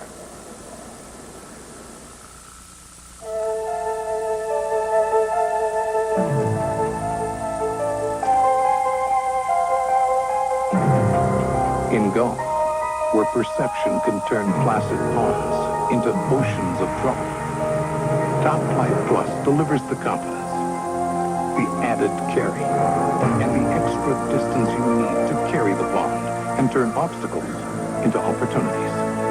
Only Top Flights are the longest balls. Take me back where I belong. Take me where it's safe and warm. The Goodyear Vector is the all-season radial that pumps water away to keep more tire tread on the road. And for some, that's a comforting thought. Take me home, Goodyear, take me home. Never matters how far I go, Goodyear, take me home. Cooney versus Spinks, Tyson versus Thomas, Friday night on ABC Sports. It's out there, waiting for you. Stronger, sleeker, smarter than any of its kind has ever been. The new breed, Jaguar XJ6. The evolution of the species. Test drive the XJ6 sedan at your Jaguar dealer.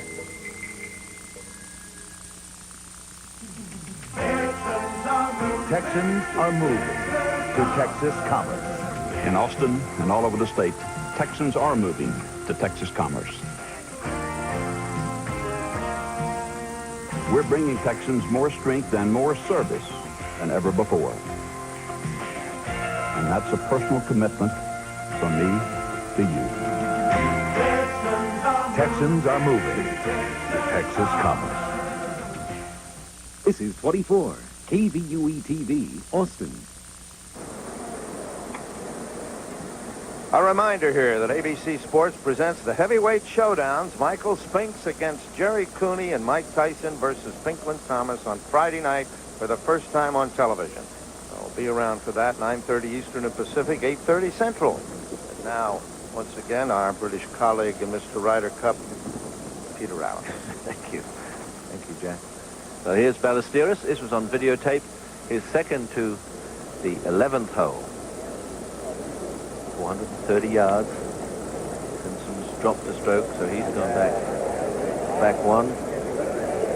Seve likes the look of this. And, well, the crowd do too. That's a beautiful shot on this 430-yard, difficult 11th hole. As Dave Marr was saying, this is the closest that Seve has been. He had a poor second round yesterday. Well, he dropped 2 strokes in the last 3 holes yesterday. And here's another European, Langer, 13th, 2 over par. Come back. Doesn't want to drift it down the right. And it stays in the shadows there, just by the corner of that bunker. Not in the sand, but it's left him an awkward little chip from that, just on the very edge of the shadows there. Langer and Ballesteros, of course, along with Sandy Lal, will be spearheading the European Ryder Cup team, which will be played at the superb Jack Nicklaus course, Muirfield Village, in September, the last week in September, which you'll be able to see on ABC television. But now to our leader, Tom Watson, who got off to a miserable start today, as indeed he did yesterday, and he's really shown us the old form and the cool head. He has, of course, been in this position many times before, but a number of years, 3 or 4 years since he's really challenged, particularly for an event as prestigious as this.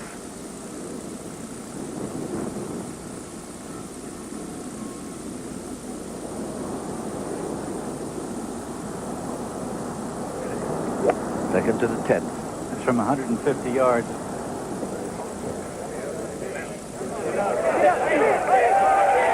Great shot.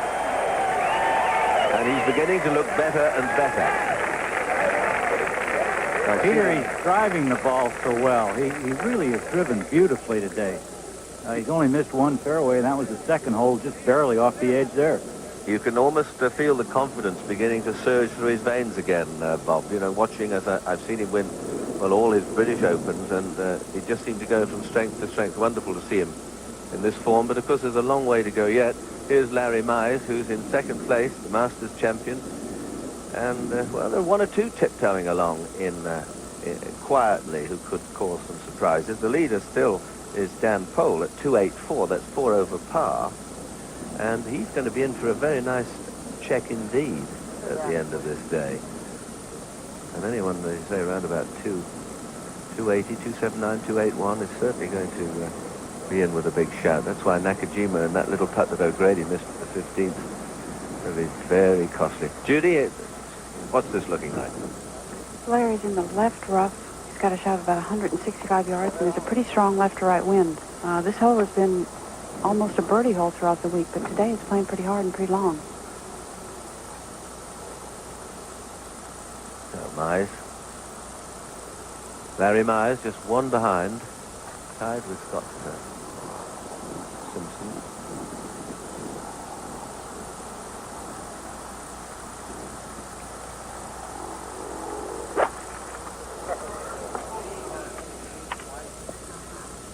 The ball caught the tree limbs on his left, Peter, and has dropped down nearly 100 yards short of the green.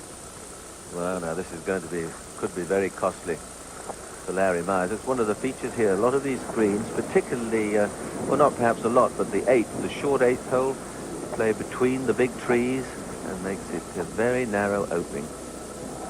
Here's Ballesteros. 11th green after that beautiful second shot. This for a birdie, this to take him to level par.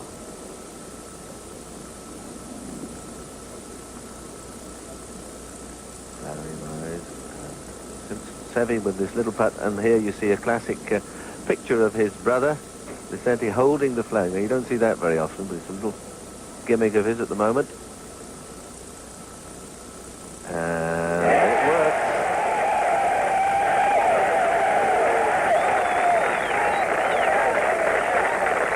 And the fact that Seve might be just a hole or 2 ahead of Tom Watson could make a big difference, providing he keeps going. That's why I thought if Mac O'Grady or Nakajima or somebody got a good score in early, so 4, 5, 6 strokes ahead, that's a tremendous advantage, having played those difficult holes.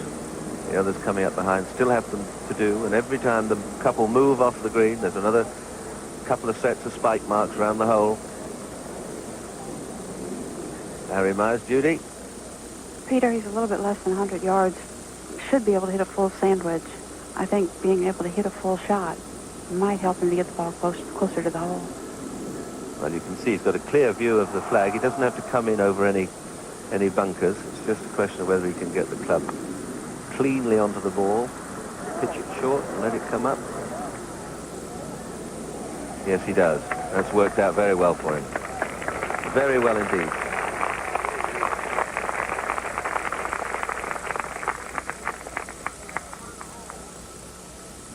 I think what the ordinary club golfer finds so difficult to understand is that when you watch these great players putting, I doubt whether many amateur players, unless they're at the highest level, ever get an opportunity to play on greens as fast as this.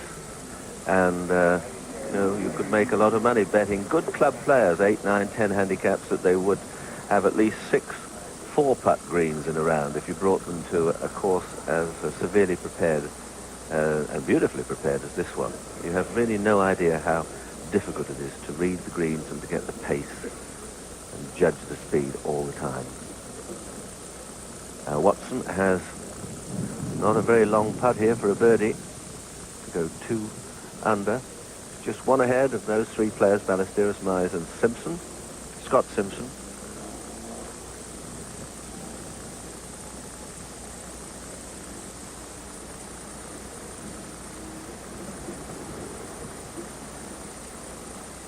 What a beautiful view that is of putter and ball.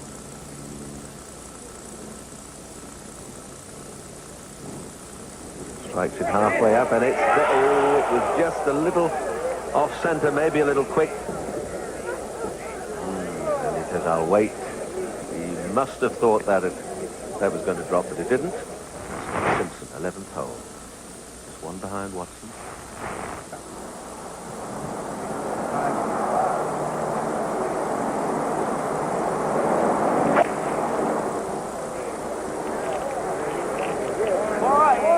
Certainly looked like someone who pushed it wide, and that was an edgy one. The club head was way late coming in, open blade. He's in the right bunker. Yeah, lying all right though, Ed. I think what club would he have been playing there, Ed? He was playing a 5-iron, I think. He came up short, so he might have switched to a 6, but he had a 5 out at first. Playing conditions, Ed? Well, there's quite a bit of wind, Peter. I'm going to be surprised to see anyone finish under par here in this tournament, even a great player like Watson. Watson now for his par at the 10th.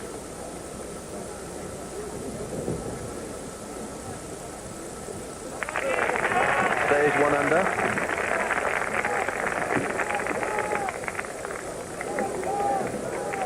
And he'd be more than happy to stay just that 1 stroke ahead for the next hour and a half or so.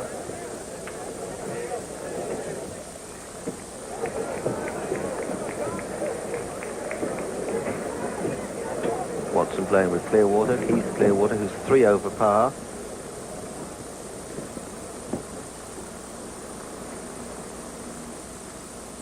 This is the 12th. Ben Crenshaw. He was in the bunker for 2. Came out to here. This stay 1 over par.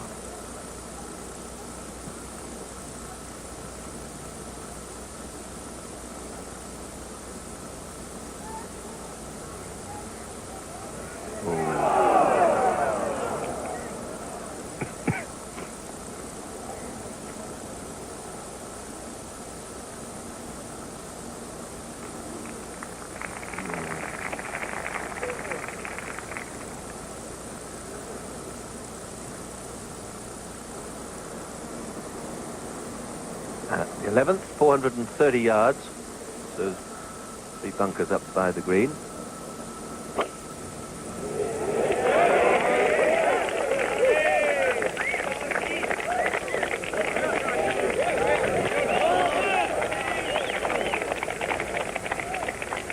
Well, Bob, another cracking drive from Tom. Right down the middle and long, Peter. This hole's playing right into the wind. Harry Mize, 12th. He caught up in the trees, remember, and got his 3rd shot to here.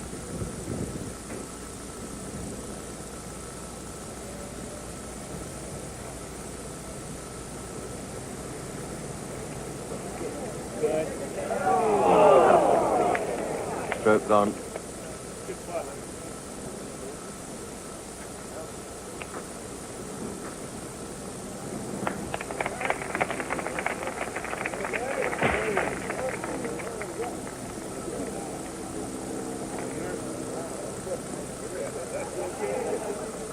So Watson just keeping ahead of the pack.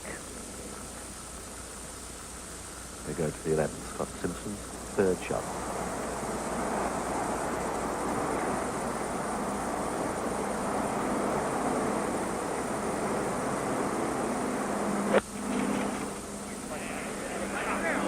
Oh, hit the top of the flag.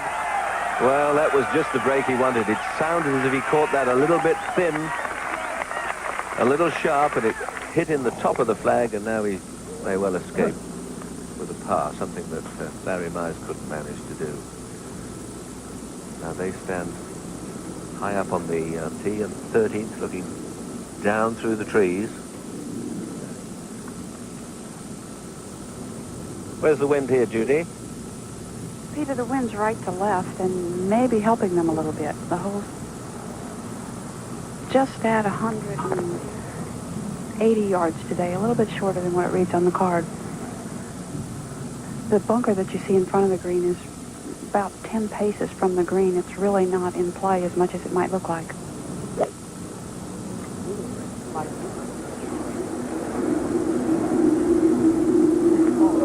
Nasty kick. Nasty kick.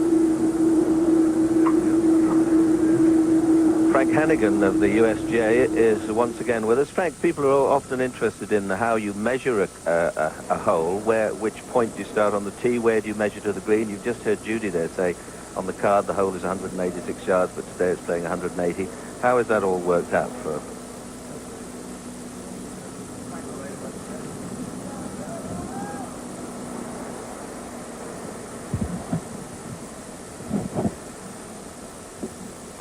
But Peter, what we do is pre-select a place on the tee, and that's the starting point, and then we go to the middle of the green, not to the front of the back. So the distance is from a tee portion, place in the teeing ground to the middle of the green. Always to the middle of the green.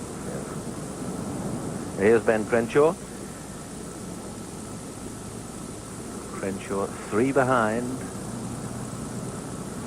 Peter, the pin placement today just calls to bring the ball in very high and right on the front of the green. That's the only chance you have to get it close.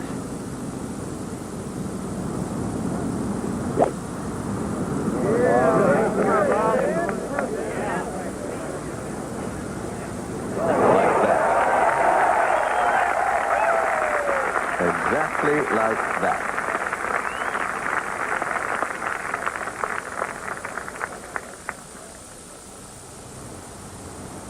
Seve, 12.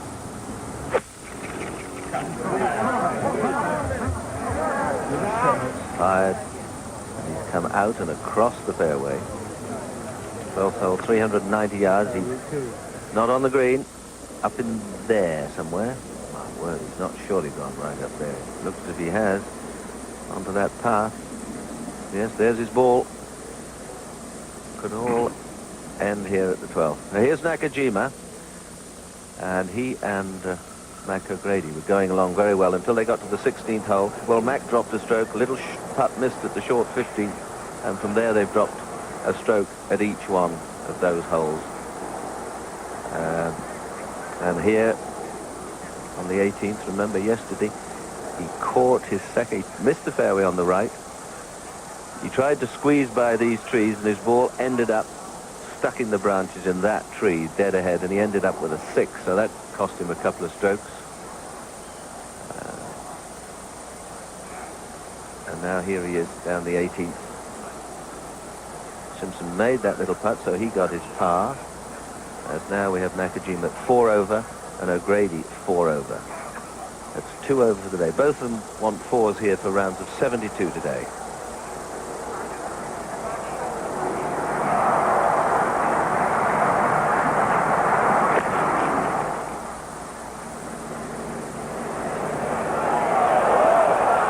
Oh, that could be very good. Oh, it's left him a very testy one now. That's very fast from the back of the green.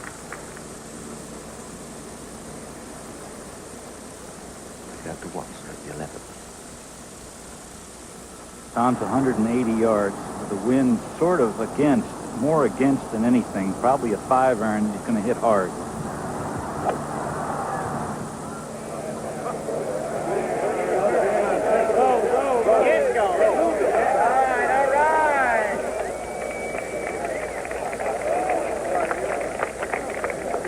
Well, comes up on the green. That's a good shot from Watson.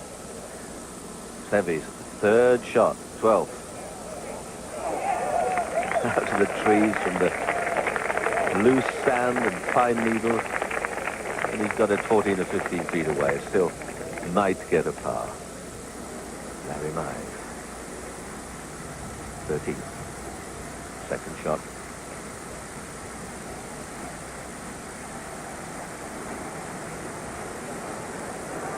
Played it well, but look, goes on and on.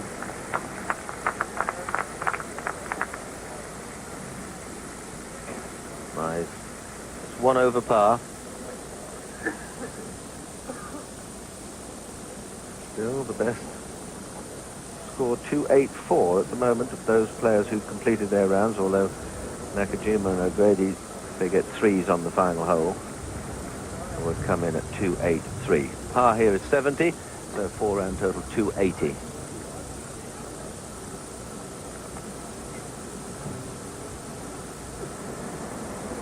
Thorpe, it's 4 over. Langer, 2 over. Curtis Strange, 2 over.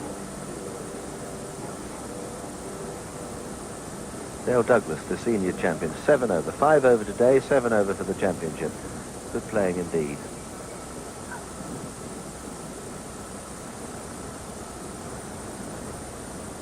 Watkins and Price, Lanny Watkins, that is, both 3 over with a couple of holes left to play. So all sorts of funny old things can happen over these closing holes. Someone might hold their second shot at the last. You never know. Langer at the 14th for a birdie.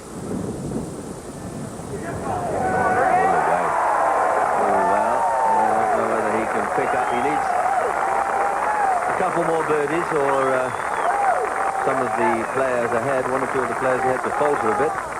But that's good. It's 1 over. Now back to Crenshaw.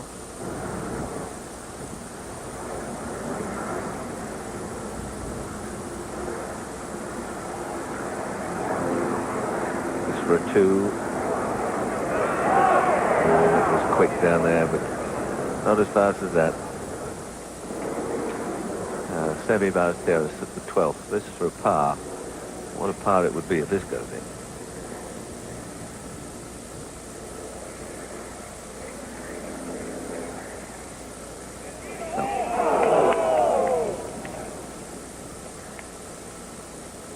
So he's certainly going to drop 1 stroke. And that'll put him back tied with Mize and Langer if he gets this little putt in. And leave Tom Watson ahead at 1 under. Scott Simpson at level par. 16th and 17th, I think, are going to be, well, all the holes are very crucial here, but we've seen so far a lot of strokes dropped at the par 5 16th and the very difficult 17th. Here's Watson at the 11th. Larry Mize on the right. 13th.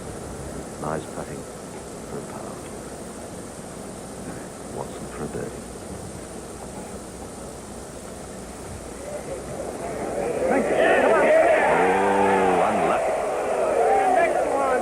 Oh, unlucky.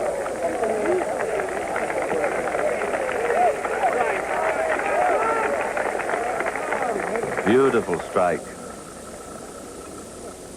Alistair is tapped in. That was a stroke dropped by him at the 12th, so he goes to 1 over, 2 behind Tom Watson. And Mize for his par at the 13th.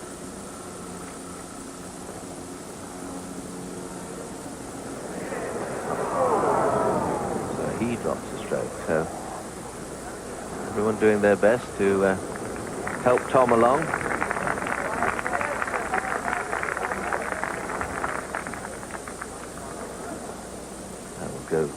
Up to the 18th, Mac O'Grady, who was level par early on in the round, now 4 over.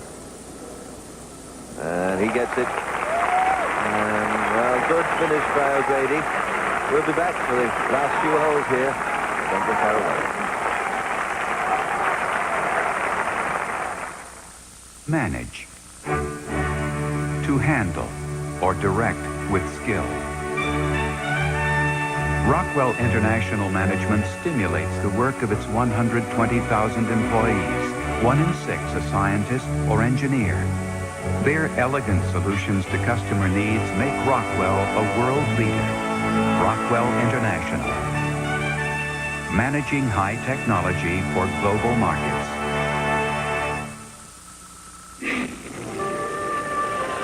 Look to northwest. Look who gives you Asia after only 60,000 miles. Europe after only 40,000 miles. And the continental United States after just 20,000 miles. Look whose frequent flyer program serves up the world faster than any other airline. Look to us,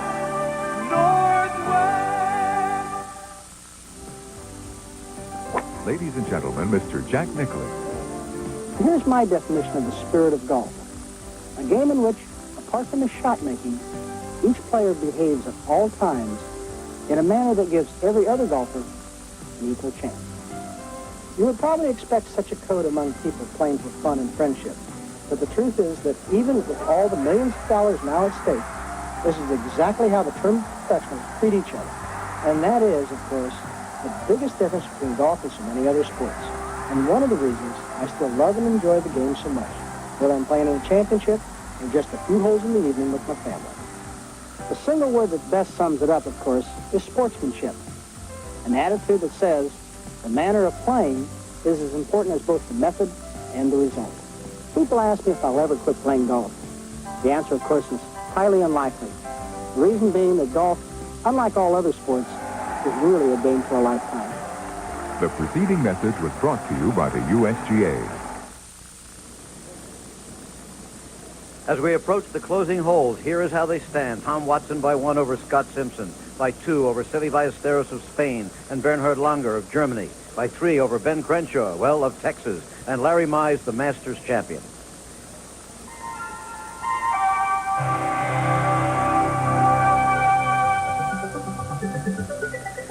Well, to bring you up to date, in case you've just joined us, well, it's pretty difficult. A lot of things have happened here today. But in essence, Tom Watson, who led when the day began, screwed up the first hole pretty badly. He made a 6 after having a perfect drive down the middle. Looked like he might make 4 or even a 3. He made a 6, just as he did yesterday. But after that, he's steady.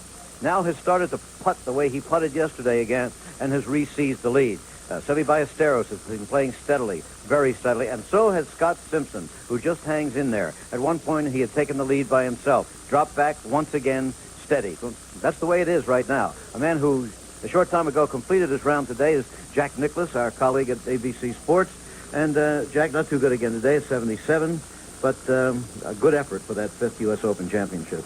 Well, Jim, 2 good first rounds, 2 bad last rounds. And for myself, the golf course really was had changed for me. The first 2 rounds, the golf course was relatively soft. And I think a lot of fellows were shooting low scores. The last 2 rounds, the golf course got a little faster. And I hit 12 greens all 4 rounds. And the last 2 rounds, I had 36 or 7 putts. And the first 2 rounds, I had 28 or 30 putts. So that's the difference from my standpoint. You'll be back for your 32nd U.S. Open next year. Jack, what about the golf course today? How is it playing? How are the greens? Well, Jim, I think that you're seeing a lot of the fellows are having trouble with the greens. I know that I had trouble with them all day. I could not judge the speed. They're very different speeds. One's slow, one's fast. They look like they're one speed and they're another speed. I don't think the USGA did anything to them last night. I think it was the early morning moisture on the golf course and the players don't have enough local knowledge here of knowing which greens dry out fast and which greens don't. As a result, we're seeing some very unusual putts. We're seeing some very quick putts. They're seeing some greens like the 16th green. When they get there, they're going to find it's like absolutely like a rock. The 17th and 18th greens are extremely slow. The guys are just coming up on 13. 13 is Looks very fast. I just saw Larry Mize leave a putt short. The green is slow. They're having a hard time, as I'm sure as I did, finding the speed, and I think that's what's causing a lot of high scores. A very interesting point. We're going to take a look at Bernhard Langer right here, Jack. He's going for a birdie. Bernhard Langer of Germany, 2 shots out of the lead on the 15th hole. Now, how's the 15th green, did you say? Well, the 15th green, I hit a putt from about 25 feet there up the hill, and I thought I absolutely killed it. Yeah. And I left it 3 feet short. So the 15th green looks very fast, but I don't think it's nearly as fast as you might think it is. From the angle that Bernhard has, the ball swings down the hill, and it might get fast as it swings there. You would expect that these greens would get faster and faster with the wind and the sun, but not the case, right? Inconsistent. Well, there he is. His stopped short. Yep. Never really got going down the hill. On tape now, we're going to take a look at Scott Simpson's 3rd shot on the 12th hole. A lot of people seem to be short of the greens on the par 4s today. Well, I think they're expecting all the greens to be firm. And most of the green, they get a green early in the round that's firm, so then they get tentative. Yeah. And then they end up leaving the ball short. Because, if you go through these greens, like the 12th hole, there's out of bounds right behind the 12th hole. So if you get the ball through the green there, you have a very difficult pitch, or you get up against the fence and have a chance of being out of bounds. Now, Seve's been playing much steadier today. Yesterday, he had 7 birdies and 5 bogeys for 68. But pretty steady today. Well, this is the kind of golf course that Seve likes because he can scramble on this kind of golf course. He can make a lot of birdies and make some mistakes and still stay ahead of the field. Well, that certainly could have been an indication of the inconsistency of the greens, the way he left that short. Ben Crenshaw is 2nd on the 14th.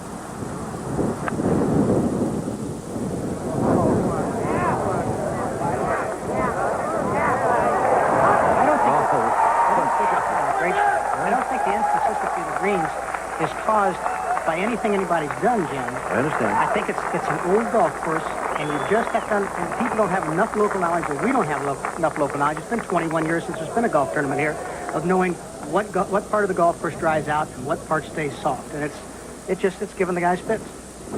Certainly has the last 2 days. There were plenty of subpar scores in the first 2 rounds, not in the 3rd and 4th. Is that the golf course, the change in conditions, or just U.S. Open? No, I think that's the change of conditions. The first 2 rounds, we played the practice rounds for 3 days, and the golf course was hard as a rock, and they didn't put any water on it, and all the fellows knew what the course was going to do. And I think the USGA wanted to slow the golf course down for Thursday, and they did slow it down for Thursday and Friday, and when they slowed it down consistently, and everybody knew what was going to happen. What you said, this putt here that he left himself. And as we watch, you've played with Tom Watson several times recently, including earlier this week. What has changed? Why is Watson the Watson of old this weekend, and he hasn't been for almost 3 years? Well, it's kind of funny. On Wednesday, Tom and I were talking about that we'd probably get a chance to probably play together this weekend, but probably not here. We were both playing so badly. Yeah. And I was watching Tom's putting stroke on Wednesday, and it was not good. And Tom has a relatively quick putting stroke, as you know. He takes the ball club back very quickly, and as he does with all shots, but he's been decelerating coming into the ball, and he's sort of quitting at the ball. Right now, I've been watching him here on television since I've been in, and he's now accelerating through the ball. That's the Tom Watson of old. If Tom continues to accelerate that way, he'll make a lot of putts. Never used to leave one short. No. There's Langer for the par, and he drops a stroke. Yes. The final 9 of the U.S. Open, in any event, must feel a little different, Jack. I only wish I had a chance to play it. I'll bet you did. Langer has to make sure of this one. Cross-handed putting on this one. Whenever he feels comfortable, he does a crossing. Well, that was not a hole to bogey. Not for Langer. He is. Larry Mize, who's been having his troubles.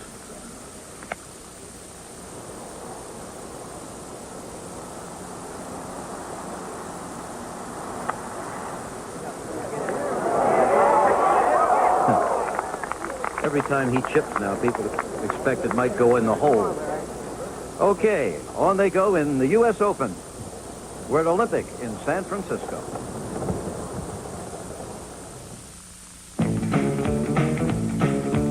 To us at UPS, this is a custom car. Why, this beauty's been modified dozens of times. It has a fiberglass fuel-efficient front, a rapid opening foam-filled door, and a sunroof, all of which makes us more efficient, so we can deliver next-day air for up to half what other companies charge, and allow our drivers to be seen in one mean set of wheels. UPS, we run the tightest ship in the shipping business. Scottsdale, Arizona. Built from little more than desert sun and desert air. Where city leaders use computers to connect every department of city government. Computers from Unisys. Unisys helped Scottsdale's leaders meet growing demand so efficiently that over the last 6 years, property taxes have actually gone down. Unisys and government, the power of two. We're MCI. We've shrunk the world of communications. We've built a global highway the likes of which has never been seen, consolidating all your communications needs over the widest range of international voice, data, and messaging services, offering unsurpassed speed and reliability around the globe, around the clock. Imagine the roads we'll travel together in the future. Call MCI. MCI, communications for the next 100 years.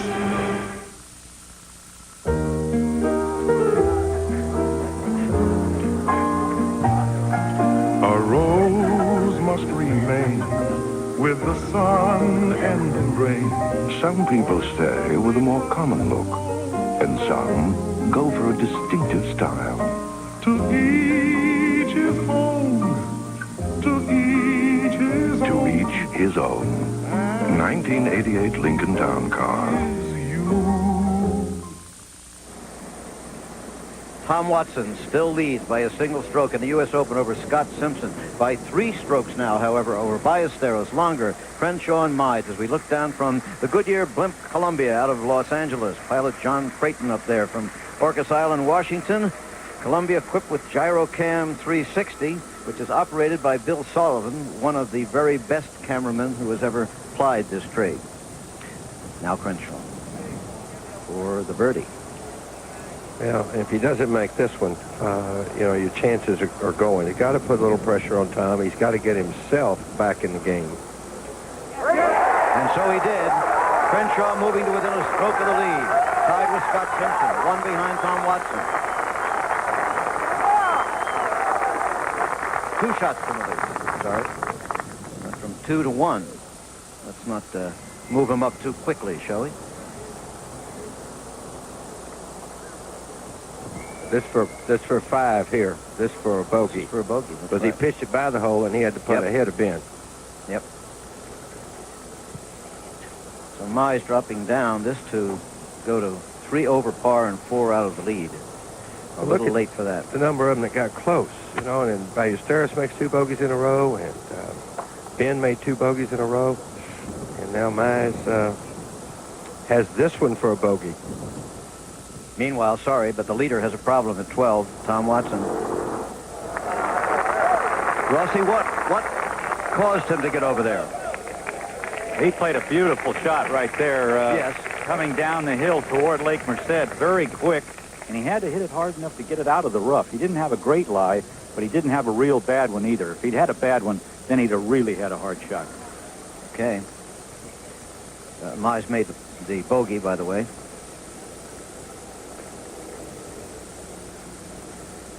Bob, how did Tom get over there with that shot? Did he miss the fairway for a change? No, he drove it right down the middle of the fairway and hit a bad iron, very bad iron. In fact, it hit into the gallery and came back there. He got a break. Something like the one he had on the first hole, maybe, huh? A little, yes. The waters of Lake Merced in the background is Ben Crenshaw. Prepares to tee off on par 3. I want to ask Jack Nicklaus, maybe what club would Ben be using here, do you think, Jack? Or what club did you use people may be more interested in? Well, I hit a 7-iron, Dave, and I think it's probably the right club. If you hit an 8-iron, the wind's coming from the right. I don't believe you can bring it in over that bunker right to left. I think you need to cut the ball to get it anywhere around the hole, and I think 7-iron's the right club. Is the wind particularly difficult to judge today, Jack, or is it consistent? Well, the wind's a little stronger today, and I think it's probably a little bit more out of the north than it has been, which means that it's down his back a little bit, and right to left on the 15th hole.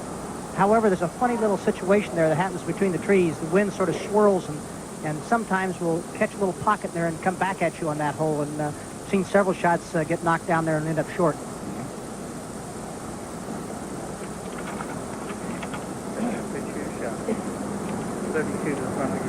Well, you can hear the caddy say 32 to the front of the green, meaning 132 to the front of the green.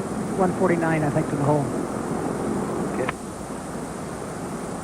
You at home wonder how they know that. Golfers are sure of the measurements very precisely. Par putt now for the leader. These look a little longer as the closing holes approach. He got it. Still 1 under par. Now Ben Crenshaw's shot. Left. Yep. Crenshaw has had 2 pars and a birdie on this hole recently.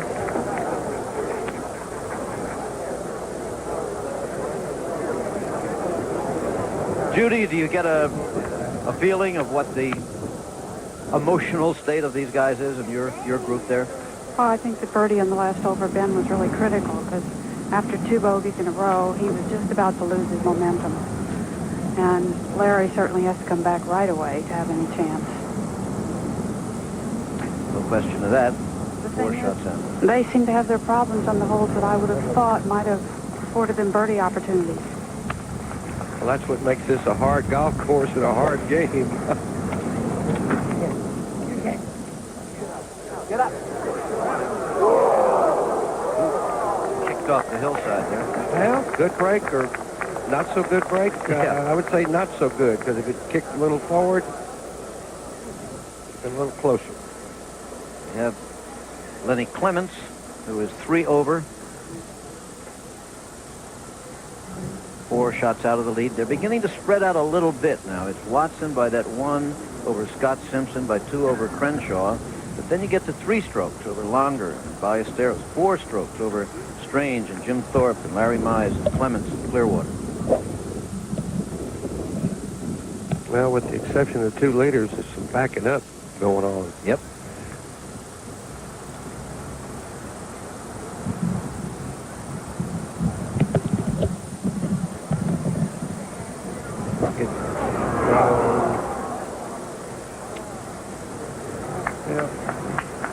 I'll tell you, if there's a 1-stroke difference coming to 18, some strange things could happen, right, Jack?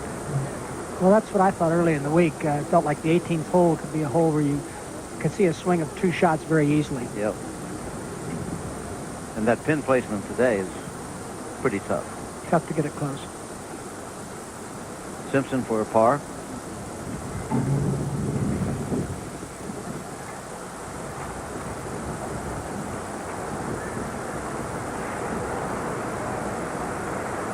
All right.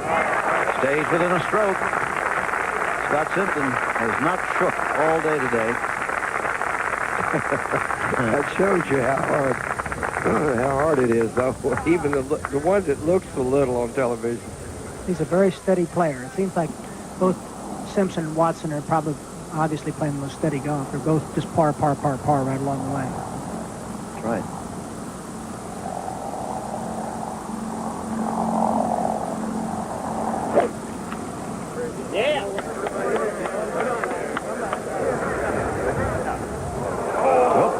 Pulled up in the longish rough there. Someone said, yeah, but that's the beauty of that bunker, that little lip sticking up there. There's a little, about 5 yards difference there, just enough to throw you off. That might make some people mad, but it really sets up that hole very well.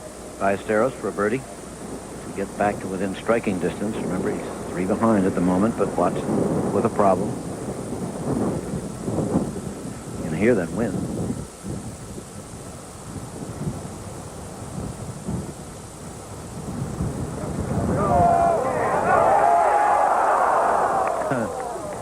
Well, Vicente was blocking the hole, but you didn't have to see it. You could see by their body English what happened. Crenshaw. On the 15th. The last par 3 on the golf course. From here on, there's a long par 5, 609 yards, and then 2 difficult par fours to finish with. Two different holes, but both very difficult. Yep. All three holes. Go in the hole. Look at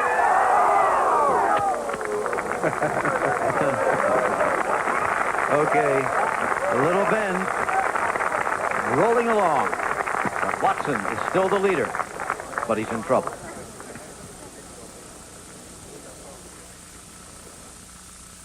Protecting what you value is the smartest policy, and your family's best protection comes from USF&G.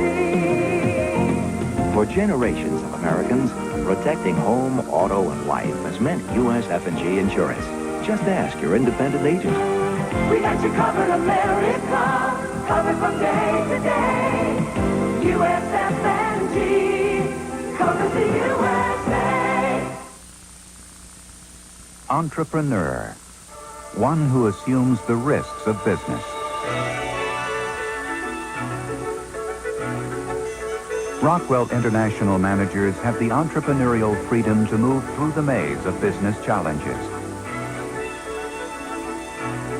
With advanced technologies and innovative quality products, Rockwell International entrepreneurs get results.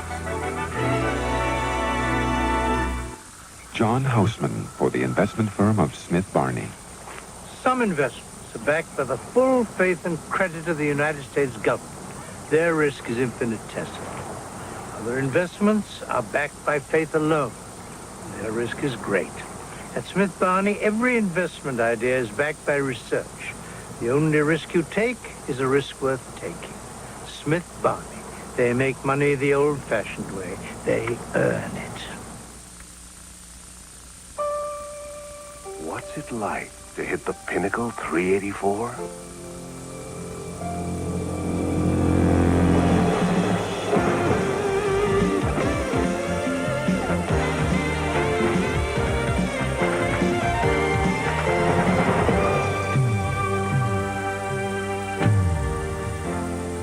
Nice shot. Pinnacle 384. A hot one.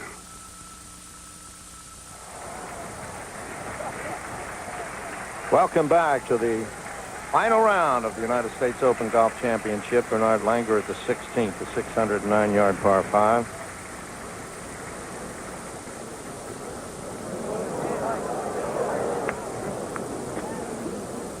And you were saying, Jack Nicklaus, that this green is what? This green is like cement. Mm-hmm. All right, we go now to Ballesteros. 3 shots behind the leader at the 15th hole. He needs an ace, Jack. No. Looked pretty good for a minute, Dave. I'm sure he was pulling for it. 3 shots behind the leader. Playing with John Mahaffey. And this is the 13th. Tom Watson, the leader.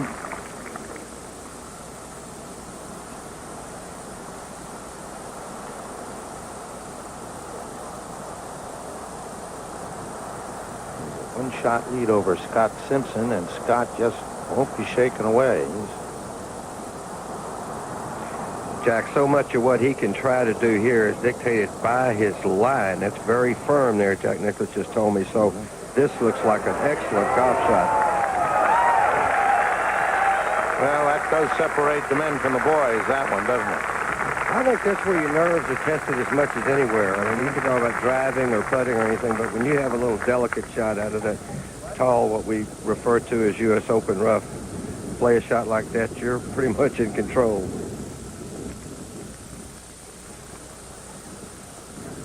Now, as you'd see the strain beginning to tell there on Watson's face as we go now to the 14th fairway, Scott Simpson.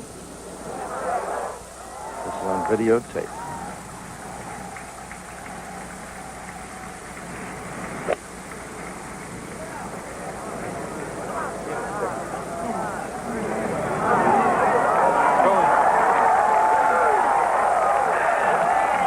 Well, the shot making's come back here.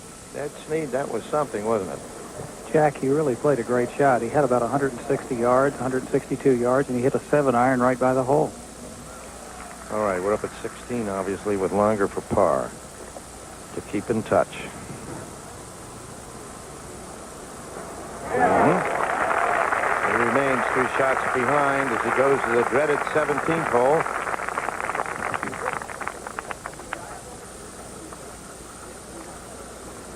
He did not putt that one cross-handed. Yeah. No. Well, he hadn't made any cross-handed that I've seen, so maybe it was time for a switch. The leader for par. See if Tom accelerates on this putt.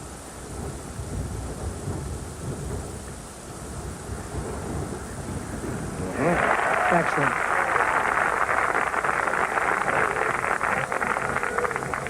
Tom Watson remains at 1 under, going to the 14th.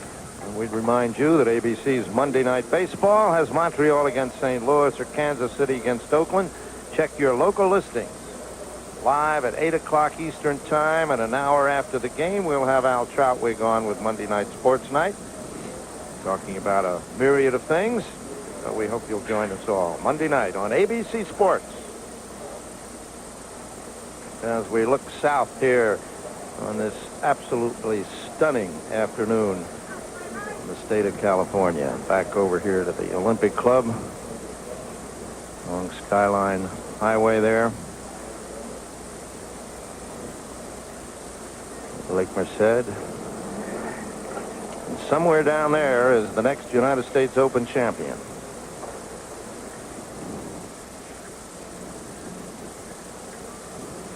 It's 14 green you're looking at there, Jack. Funny somehow, but when you're looking down on it, it looks all insignificant, doesn't it? Which, of course, it's not. This is Mahaffey. Ballesteros is playing partner, and look at this putt. Mahaffey 6 over.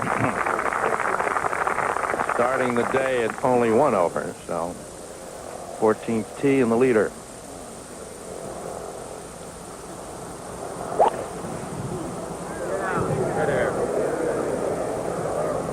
It's got to be a little left. He said stay there, so you know he was pulling for it to catch the fairway. Well, as Rosberg has been telling us, he's been driving it so well the last few holes. Tom hung a little bit on his left side on that swing. Ballesteros.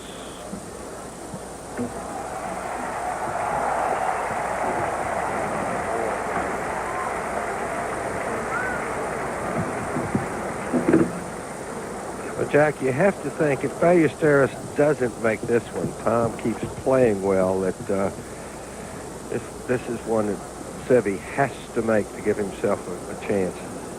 Well, he knows that the putt's not fast. But you just saw Mahaffey putt that putt, and I don't know.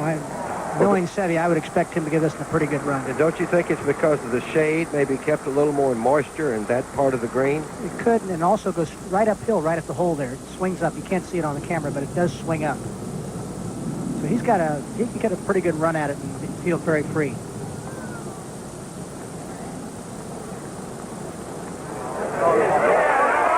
Good evening.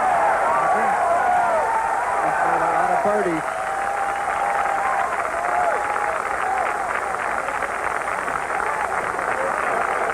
That puts a little more drama into the situation.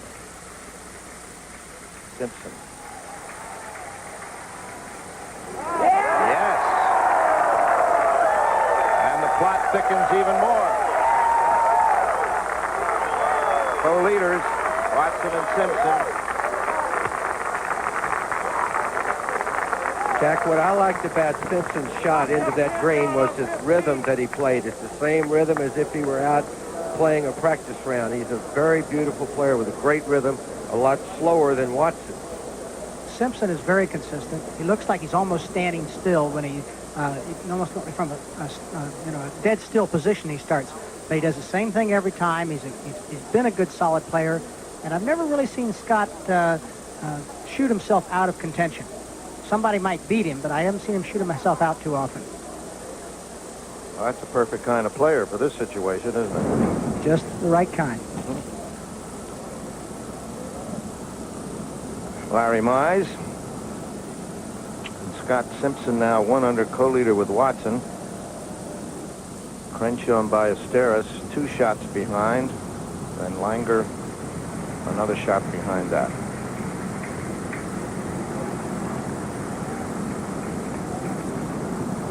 This will be a little harder shot for Simpson.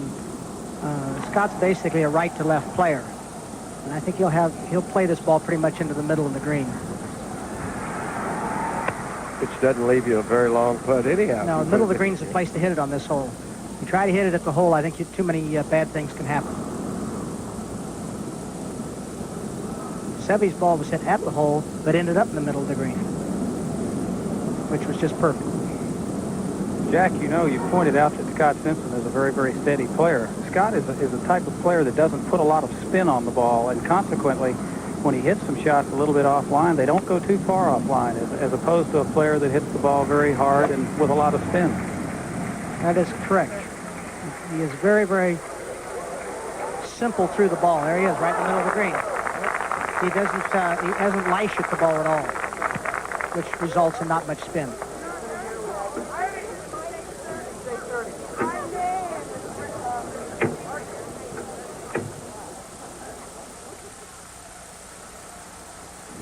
Curtis Strange birding the 18th hole a few moments ago, and he finishes +3.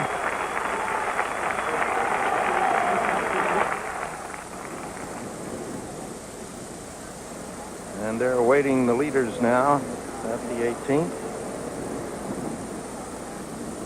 283 for Curtis Strange.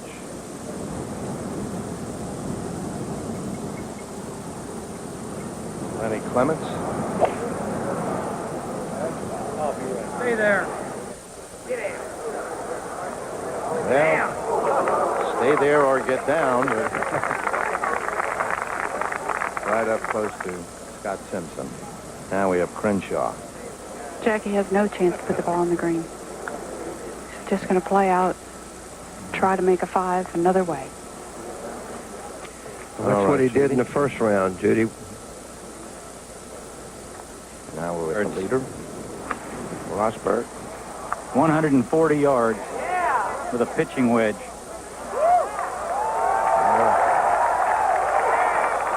He's sneaking up on it beautifully, isn't he? That was a little far, but out of that rough, it's not bad at all. The leader, Tom Watson, at the 14th. Longer.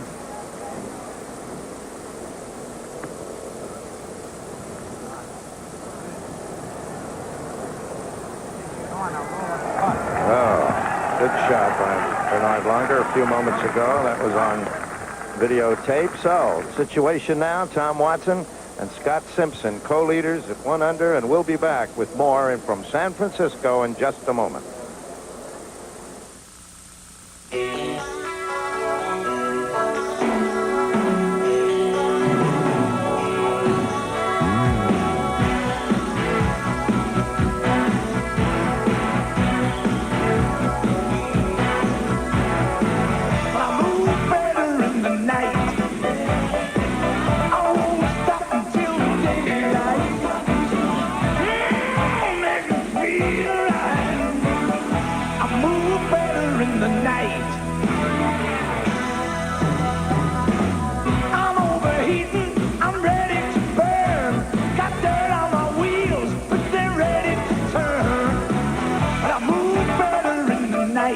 So exceptionally smooth.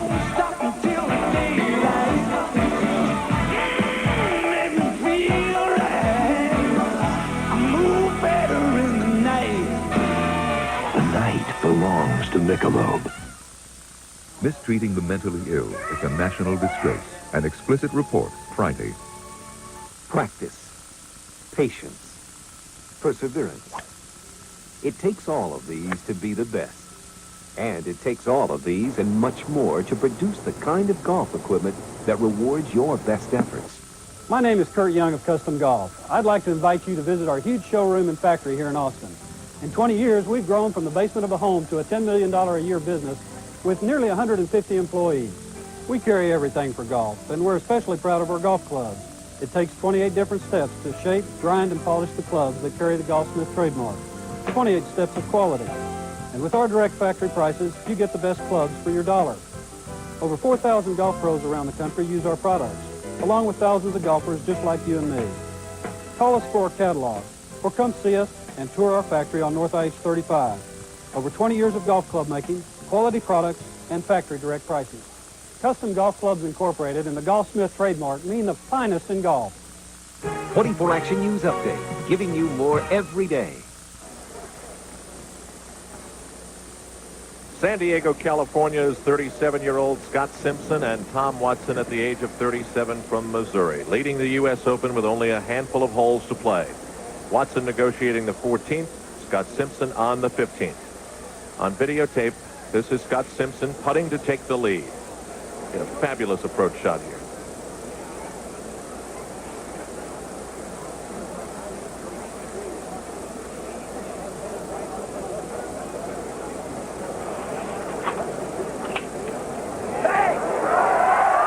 He has holded to take the lead in the U.S. Open. To Tom Watson live. 2 under par is Scott Simpson. Yes! Within seconds of each other, Scott Simpson and Tom Watson face each other to 2 under par.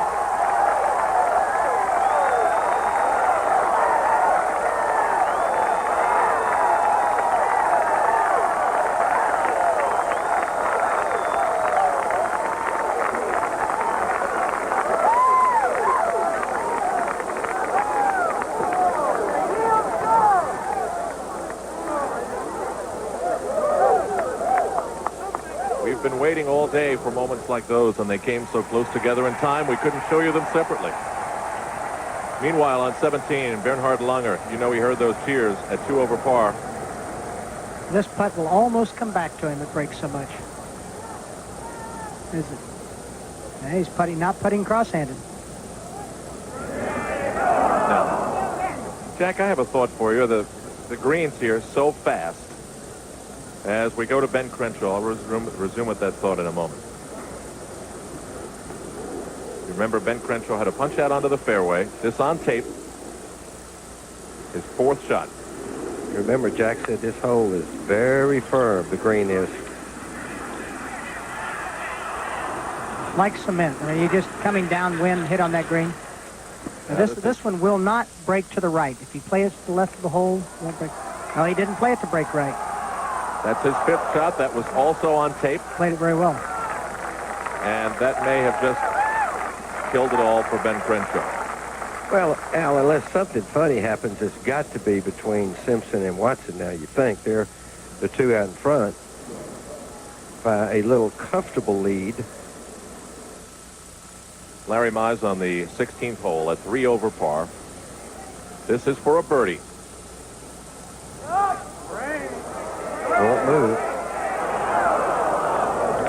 So good around the greens, but not good enough that time. But, Jack, what I wanted to ask you, and Dave, too, the greens here are so fast, it's been a major topic of conversation. Look at the men who have been involved on the leaderboard. Watson, Mize, Langer, Crenshaw, Ballesteros. They've all won Masters. For Tom, it's even 2 of them, and Seve the same. Is there a connection there? Well, I think all these fellas are good fast green putters. I don't actually think that these greens are all that fast, Al. I think that the pitch of these greens are causing the speed of these greens. You notice that up the hill, fast greens are usually fast, and these up the hill are not fast. Tom Watson safely on off the tee. Now back to Scott Simpson. Remember, Scott Simpson and Tom Watson are tied at 2 under par. Al, if he can get 5, 4, 4, he would be in very good shape.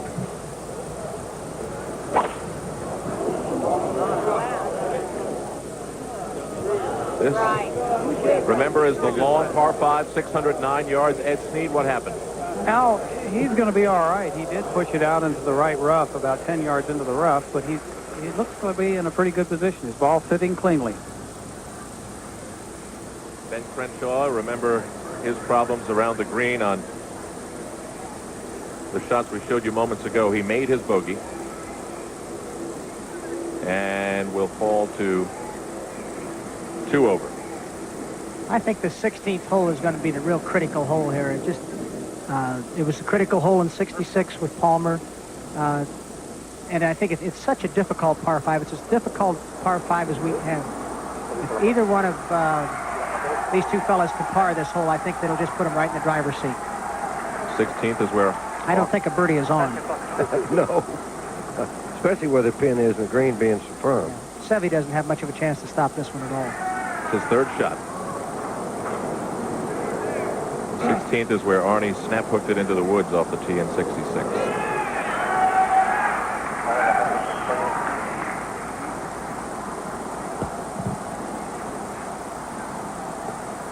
That's what he's looking at. Right over that little grassy part there is the pin.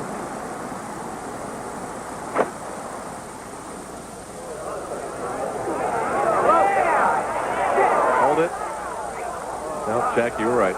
Well, he may have been a little unlucky. It looked like he hit on a downslope, Al, but he has to take some chances now. I mean, this man's thinking about winning the tournament, not finishing second, third, or fourth. But Seve's such a good chipper, and he has a good lie there. If he can read this chip, all the people behind the green are standing back there as the golfers walk by and saying, the ball doesn't break, the ball doesn't break. So he's going to get the line before he hits it. Yeah, but what if they're not pulling for him? They give you some wrong information, too. I'll stand back this guy. They're right. They break to the right. It doesn't break. Bernhard Langer off the 18th tee and flirting with the rough, but staying away from it and curling away. Langer at 2 over. Ballesteros on the 16th at 1 over par. And Scott Simpson and Tom Watson at 2 under. And we go back to check in on Tom Watson.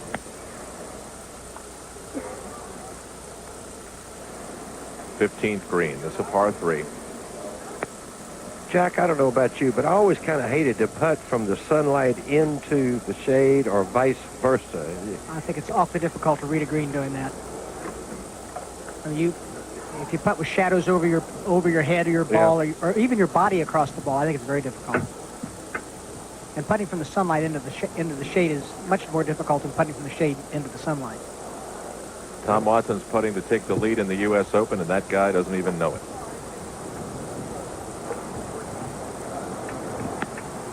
That's a long putt there. And slow up by the hole, you say. That'll give him something to think about.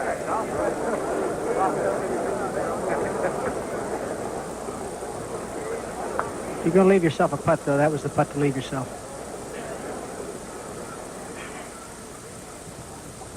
This is Scott Simpson. Remember, off the tee under the trees. Ed Snead? Al, I think Scott is in a pretty good position. His ball is a little bit of a flyer, and I think with a 2-iron or a 1-iron shot from underneath those tree limbs, I think he'll be fine. I think it's a good kind of a lie to have because he can make the ball shoot a little bit and run farther up this fairway. Does he have to cut it or anything, Ed? Because you don't want to go left on that second shot. Not really, Dave. He just has to keep it down slightly, very, very slightly, underneath the tree limbs that are about 10, 15 yards in front of him. All right. Ed and Dave are talking about this shot from Simpson. He's put it right in the middle of the fairway. Yes, he has. Perfect. Meanwhile, Seve getting ready on the green of this hole.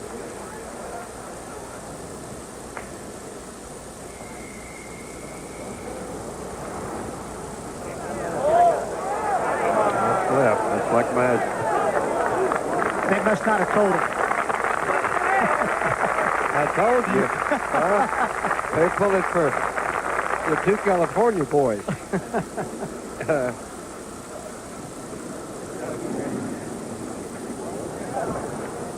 Tom Watson, who has said this week it takes more courage to win the U.S. Open than any other title. And it's been a long time since he's been in position to win. Almost 3 years. The last win was an 84 at the Western Open. Oh, boy. Tom Watson pars the 15th hole to remain at 2 under par. Bernhard Langer on the 18th fairway.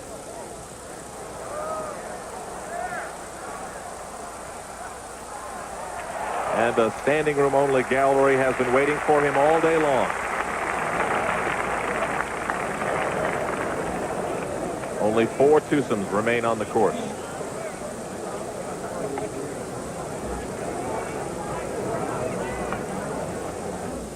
Tom Watson and Scott Simpson at 2 under par through 15. Seve on 16. Bernhard Langer on 18. Ben Crenshaw on 17. The 17th hole, which has played the toughest for all golfers through the 4 days of the U.S. Open. And still, Scott Simpson and Tom Watson have yet to get there. This is Larry Mize.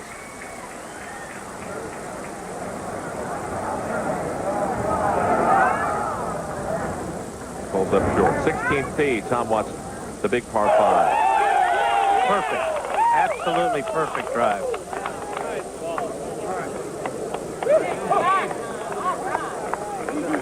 Bob, is that as good as you've seen him drive in a while? I tell you, except for the 3-wood he hit at 14 when he hooked it, Dave, he has driven magnificently today.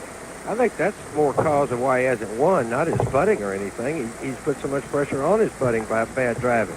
I think when you drive well, it works into the whole rest of your game. I think that you do everything better. The Spaniard Ballesteros for par with only 2 holes remaining. And he'll head to 17th tee at 1 over par.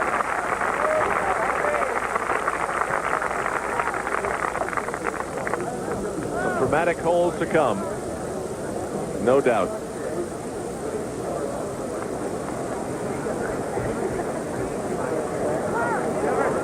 Scott Simpson on the 16th hole, his 3rd shot. Remember, under the trees and in the rough, off the tee, and a nice recovery in the middle of the fairway, and the 2nd shot. Looking at his yardage book there, Al, Ed Sneed's out there, and he might tell us about his lie or length of the shot or any wind. He's looking around. David, according to my calculations, he has about 127 or 28 yards to the hole. And perfect lie, I think it's a perfect 9-iron shot for Scott. He's got a little wind right to left, helping him slightly, and I think if he just makes his normal swing and doesn't get too greedy, I think he wants to put this ball a little to the left of the hole. As Jack's pointed out, the green's very hard, and I don't think this is the time to try to force a birdie. I think he's got to play to the left, hope he has a decent chance for a birdie, and let things happen from there. Ed, I think you're right, and I think everybody thinks that there's a little bit of room to the right of the hole, so they feel free to hit the ball at the hole. And right at the hole, it's very hard. To the left of the hole, he has a chance of stopping and giving himself a chance for a birdie putt. Of the 75 golfers who have approached 16 today, only 7 have birdied the 16th.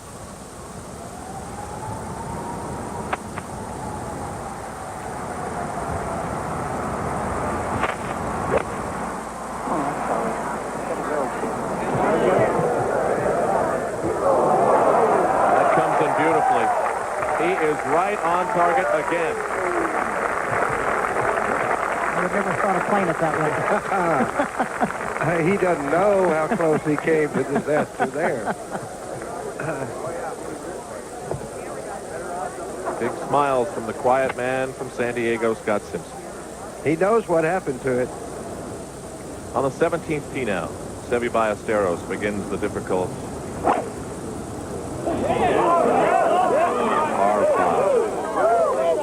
for the members, par 4 for the players today.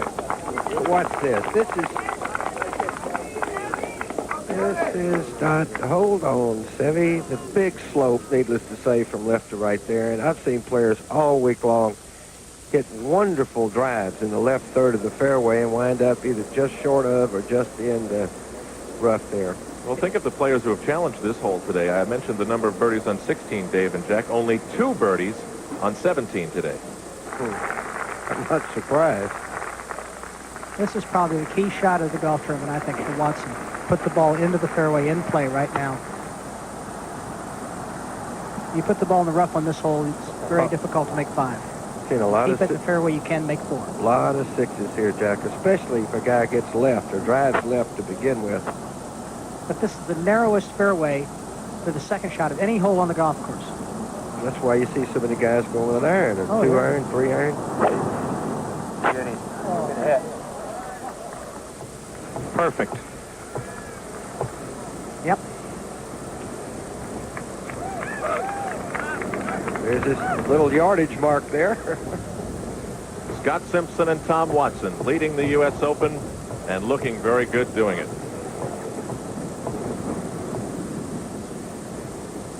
The lead. Looking good. And he's done it. Oh, boy. Scott Simpson. Oh, man, what a birdie. At the age of 31, may be on his way to the U.S. Open Championship. Welcome to the Pac-10 Open. It's Scott Simpson of USC against Tom Watson of Stanford. And right here in California. Boy, are these guys playing some steady golf down the stretch. I can't believe that they could play this well in the condition this golf course is this afternoon.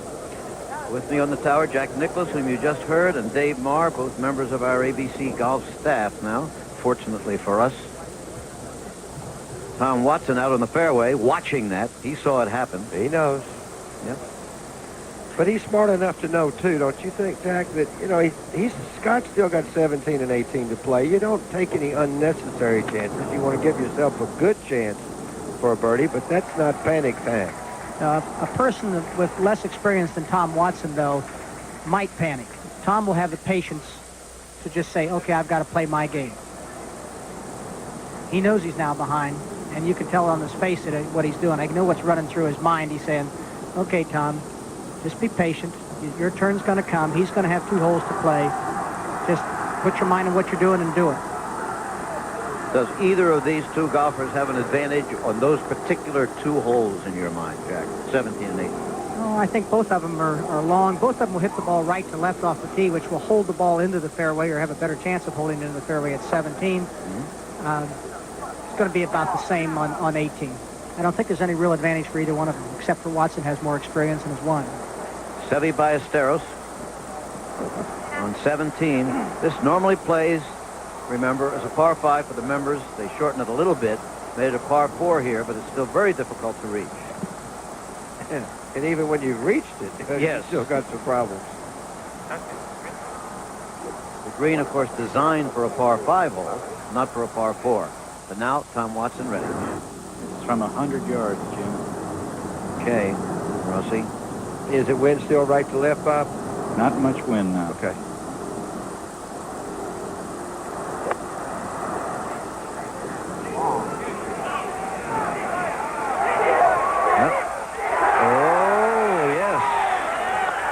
That was as good as you could do when you landed on the green, right? Square grooves. Oh, the square groove deal. That was definitely square grooves. The current controversy in golf, in case you didn't know what Jack was talking about, is a style of club which has square grooves on the club face, and in your opinion, that had a lot to do with it. I don't think you could have stopped the ball without him. I think that was a magnificent shot under any circumstances with any golf club. But the square grooves allowed him to play that shot.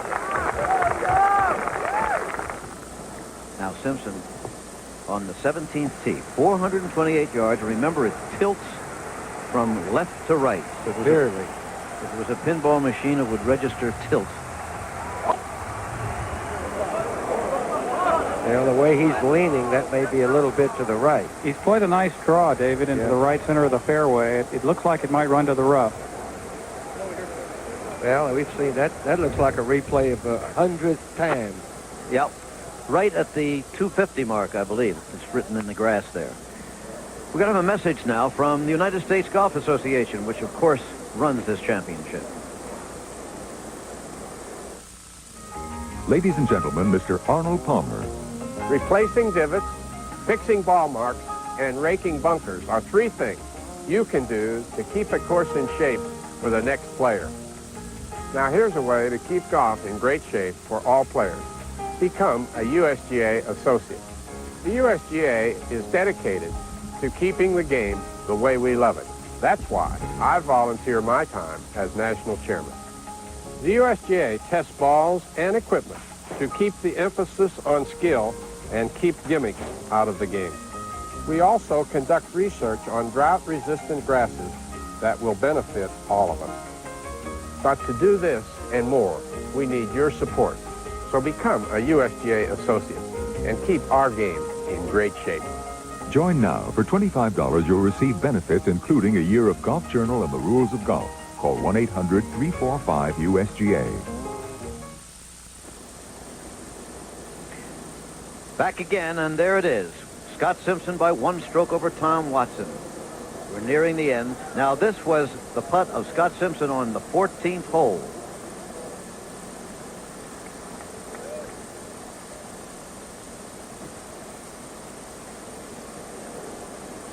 The 15th hole.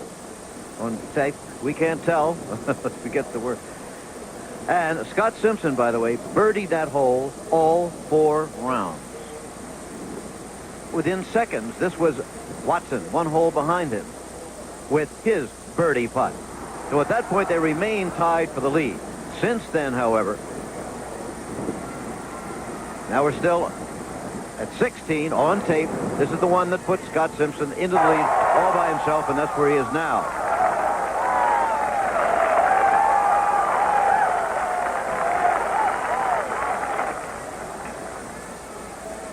Tom Watson needing a birdie to get back into a tie with 2 holes to play.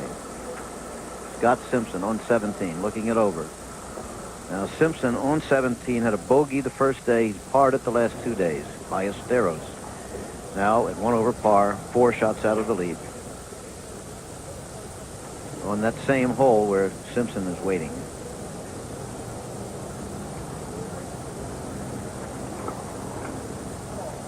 This ball really breaks, and it should be really fast, but I think most of the fellas have been leaving it actually a little bit short. He's left it a lot short. It just looks like it's just absolutely really fast. Matter of fact, early in the tournament, you couldn't have even putted the ball and kept it on the green there. And I don't know whether it didn't look like they even cut the 17th and 18th greens today. So it was very, very, obviously very slow. Well, they may have done that to try to take away some of the severe slope and speed that you get. Well, I think it was probably the right thing to do, but I'm very surprised that the pin was in that position. Now the putt to tie for the lead. Jack, you said this will not move to the right, but it looks that way. It looks like the ball should move right because everything else moves towards Lake Merced on the golf course. But my ball rolled down. Matter of fact, even went a little bit left going down there. I don't know what this hits a little different angle here. Nope. As you said. Stayed straight and went left just past the hole. Yep. So Watson will have to do it if he's going to do it on the final 2 holes. And remember, they are extremely interesting holes. The 17th, long, difficult to get there, difficult green. 18, short par 4, but an absolutely fascinating green. Or maddening, depending on your viewpoint.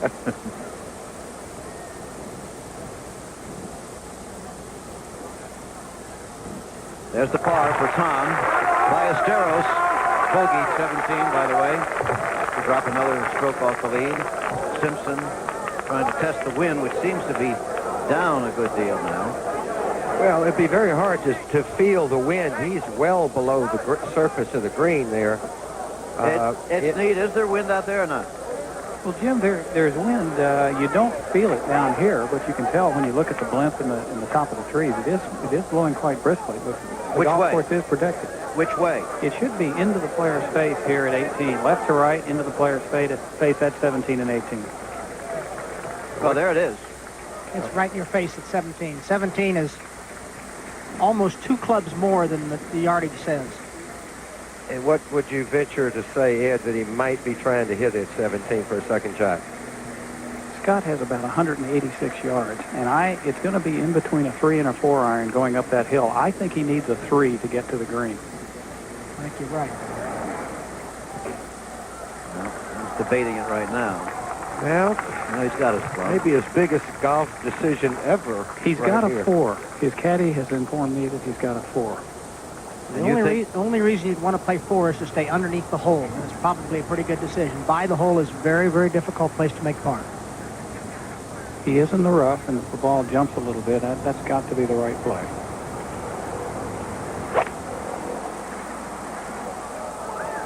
He's hit it to the left. Pins into the bunker. Now, what's the problem from there, Jack? He really has a very difficult bunker shot to stop. I mean, the ball's going to get on the green, it's going to spin to the right, and then it's going to take off. And it just depends. If he gets the right, shot coming out, he has a chance, but it's going to be a tough one. He's going to have a hard time making 4 from there. Meanwhile, back on the tee of this 428-yard par 4, Tom Watson, I'm sure, is aware of what has happened to his adversary this time. He saw him make a putt on 16, and he was on this tee when Simpson put the ball in the bunker on 17. Tom birdied this hole the first day, but has bogeyed it the last 2. There it is.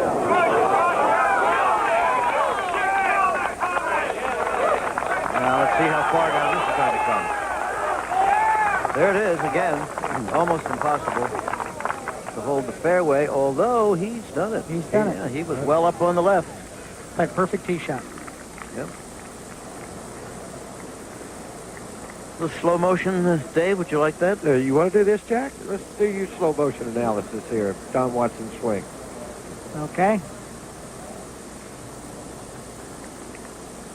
Well, he is getting off his left side nicely.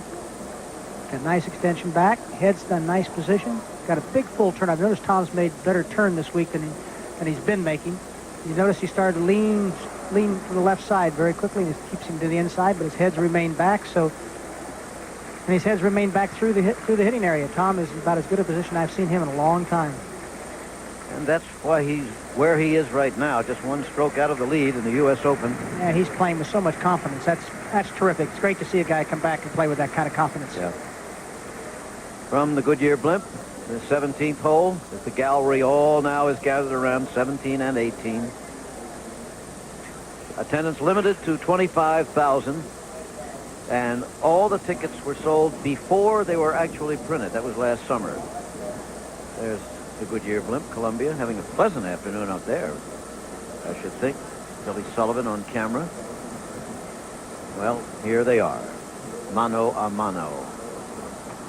Watson on the left, Simpson on the right. Watson in perfect position on the fairway. Simpson in the bunker. As Jack Nicklaus indicated, it's going to be tough to stop this near the hole. It'll tend to run past.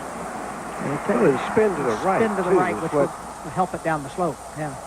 And as it spins to the right, it picks up the speed going down the slope. Now, of course, he knows that. I mean, they've played practice rounds, and I'm sure he's been in this bunker in a practice round to play this shot, just to see what kind of sand is there and what the slope of the green is. They've done a marvelous job with the bunkers this week. The sand has been very, very consistent. That was a good bunker shot. That is beautiful. A great bunker shot. Slow down. Well, leave yourself with an uphill putt, which is the only putt that he can really have a chance to make. Simpson not shaking, even though this man has far more experience in major championships. Scott Simpson's been waiting his turn for a good while. This might be a good thing for people at home, how to play a bunker shot there. He's got the club back, but the main thing is he follows through. So often you see people try to play a bunker shot by just seeing how much sand they can move out of the bunker. Just take it and hit behind it a couple of inches and be sure that you follow through. How hard would you throw it underhanded to throw it to the hole? This is not a man without accomplishments, Scott Simpson, twice NCAA collegiate champion. He was a member of the Walker Cup team as an amateur. He's won a couple of times out on tour, close many times, well up there most of the time. Last year made over $200,000 on the tour. By the way, I don't think in 4 days here we've mentioned the money. First prize, $150,000. That gives you an idea of what you think about here. It's the importance of the occasion. Seve on the 18th fairway now, 2 over par, 5 shots out of the lead, but he's in 3rd place all by himself. He needs a par to hold on to that solo 3rd position. Here's a preview look at 17. Small, narrow green.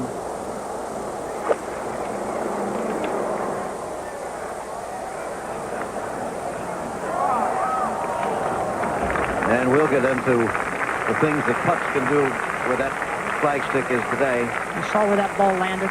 Yes. Earlier in the week, that ball would have gone right to the front of the green. Yeah. So they've obviously done either just barely cut the greens or they've slowed up the 18th green. That's a very, very slow putt up that green. Well, that's one of the problems with a small green is the number of pin positions that you have or do not have on it. Yeah, it doesn't have very many on that green. Now, Scott Simpson for the par. As Watson watches. Tom has had to stand there and watch his opponent on the last 2 holes. Watched him hit a magnificent birdie putt the last time, and now Simpson giving himself a good chance for a par after being bunkered on his second shot. Uphill. Did he break there, Jack? His ball will break a little bit from right to left, but I think more importantly that he must keep his speed. Mm-hmm. If he keeps the speed up, the ball will break a little bit, but not. But if the speed gets off of it, it'll break very fast. Now, if he makes, Jack, do you think that changes Watson's thinking, or Tom's just got to try to make a 4 here and maybe birdie 18? He's got to just try to make 4. There it is. What a par. That smooth? Tell you. Was that What smooth? a par. Ooh, way to go, Scott. 2 bunker shots on this side, right? Didn't he hit the flag on one? Yeah, it hit the flag itself, not the stick, but the flag and dropped down. And the fact that he birdied 15 all 4 days has certainly helped him. But the fact is, when the pressure is on, he is playing magnificently. Now, Tom. That was one of the great pars. Okay, we're going to have another look at it. In fact, there's Simpson. Now we'll be watching Watson.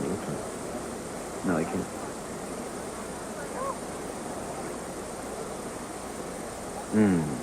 Center of the hole. Oh, yes, that was. He's hit a lot of good putts today. Remember, starting out, he about the first 6 or 7 holes, he didn't make all of them, but every one of them was a good, well-struck putt.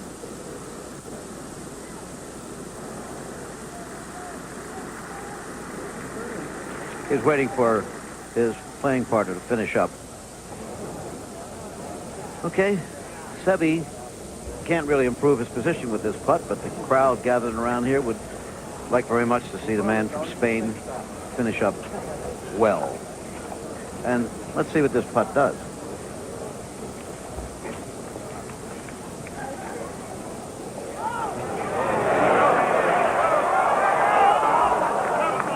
So the par will bring in Seve Ballesteros at 2 over for this championship, a 1 over par round of 71 today.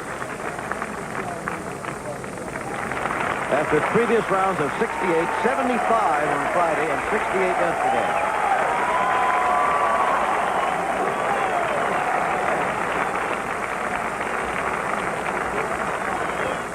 So the 75 on Friday was costly to Seve in the end. Well, it may have been those bogeys he made at the back nine today. If he could have put a little more pressure on from in front, maybe, if Yes. it could have been. If wishes were horses and all that sort of. We've all got a lot of those, David. Oh, yes. Okay, now he has to make 4. 175 yards. Bob Rosberg on the fairway reporting 175 yards. Where is it? Oh, great shot. Yep. That's the exact same putt that I had. It looks like it's really fast. The exact same putt that Seve had. And Seve thought it was fast. Let's just see if Tom thinks better than Seve I did. Well, there's Scott Simpson's hit on 18, his tee shot, 343-yard par 4. Right down the middle. Poured sweet and clear, Jim. The issue's up for grabs, and we'll return with more golf action after this message and a word from our local stations. Scott Simpson in the lower right of your screen. Tom Watson in the upper left, battling for the U.S. Open Championship. Simpson the leader as he plays the 18th hole. Watson with a very difficult putt on 17 that we'll be discussing in a minute when he gets ready to play it. Simpson, as you see, on the fairway, good shape, tying his shoelace, even at such moments. He is calm. I mean, here he is, his 9th year on tour. He's won just 2 tournaments. He's been a good money maker on tour. Think of all the hours he's practiced, and started in golf by his father, who's a very good player. I know if Mr. Simpson, you could have some big Father's Day here in just a little while. Scott himself a father. He has a little girl, Brea Yoshika, and a son, Sean, spelled the correct way, S-E-A-N. This is at 17 now. This is back at 18. Yep. Okay, to the small green. Ed, how long a shot is this? 127 yards, David, and I think he'll play a 9-iron. I don't think he can get it to the hole, but I don't think he should try to. He's just got to try to put it right in the middle of the green, short of the hole. Oh, what a shot. Well, pulled up. One more bounce, it would have been heck of a shot. Is that the right place to be, Jack? Well, I don't, if it is, that's right where I was, and although I didn't put it very well from there, but that's exactly right underneath the hole. Maybe it breaks right to left about a foot to 18 inches, and he's the place to be if you want to make 4. Well, the point is to be below the hole. That's oh, yeah, absolutely. That's what Ed was pointing out, why he shouldn't or wouldn't hit enough club to get maybe past the hole. All right, his fellow competitor of the day, Lenny Clements. Clements 4 over now for the championship. Started the day even, so he had even par rounds of 70-70-70, but he needs a par for 74 today. Yeah, but it's a good tournament. I mean, he was really under pressure. He hasn't won a tournament before, and maybe he'll learn a lot from this today, especially playing with Scott. If Scott should happen to win, he sees how to win. You got to learn how to win out here, I think. I think that's the whole key. Once you learn how to win, it makes the next win a little bit easier. A lot of guys get out here and never win. They're great players when they're amateurs, but my gosh, until you win out here, you don't learn how. You have to learn to do it.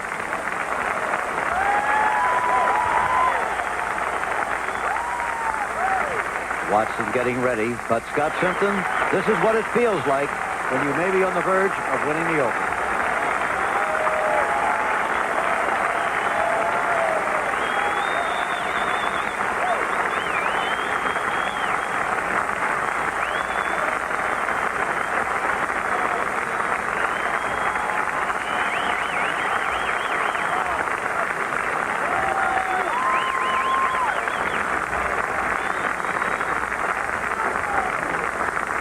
Look at that crowd.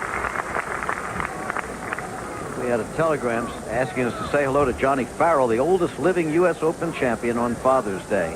We're happy to do that, particularly since it's signed by Billy Farrell, his son. Not a surprise since they were named the Golf Family of the Year this year by the Met Golf Writers. Okay, Tom. Now, Jack, you said you had just about this putt earlier, right? I had this putt, and it seemed Seve had about the same putt.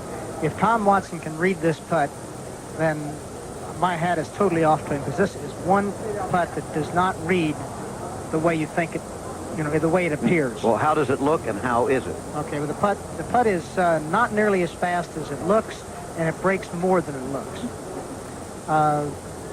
If we remember the practice rounds, it was running very fast. You could hardly keep the ball on the green here, and I just don't think that anybody can remember that and hit the ball hard enough to reach the hole here. That looks well short, just like Seve. Yeah, it does. Just like Seve. Right. Exactly where I putted it, exactly where Seve putted it. And his second putt, he cannot hit his second putt with any speed to keep it on line. I had that same putt, and I didn't have it 1 foot off the putter, and it was 6 inches. It had broken 6 inches, so he has really got a tough second putt. I don't know what he's looking at right now. Something up in the tree. Well, I don't think it was the wind. No. Well, now Tom has the biggest putt he's had in quite a while. Yep. Looks like he must make this and then birdie 18 to have a chance to tie. If any chance at all, he must make the putt. Yep. And birdie 18. Well, that depends. Yeah. There's many a slip between here and the clubhouse.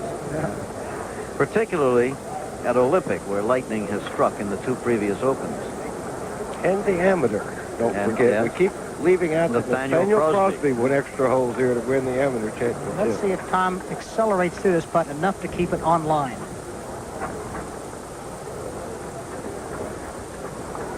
I'm going to tell you, huh? Fantastic putt. What a great putt. Making a Tom Watson fan out of it, huh? I'll tell you one thing. Tom and I have been good friends for a long time, but I've become a fan now, watching the way he's putting. That's terrific. Jack, you've been a fan of his ever since Turnberry. I know that. No, that was the greatest golf I ever saw there. When they played together for the last 2 rounds, and Jack had 65-65, right? And Tom had 65-64. Perhaps the 2 greatest head-to-head rounds ever played.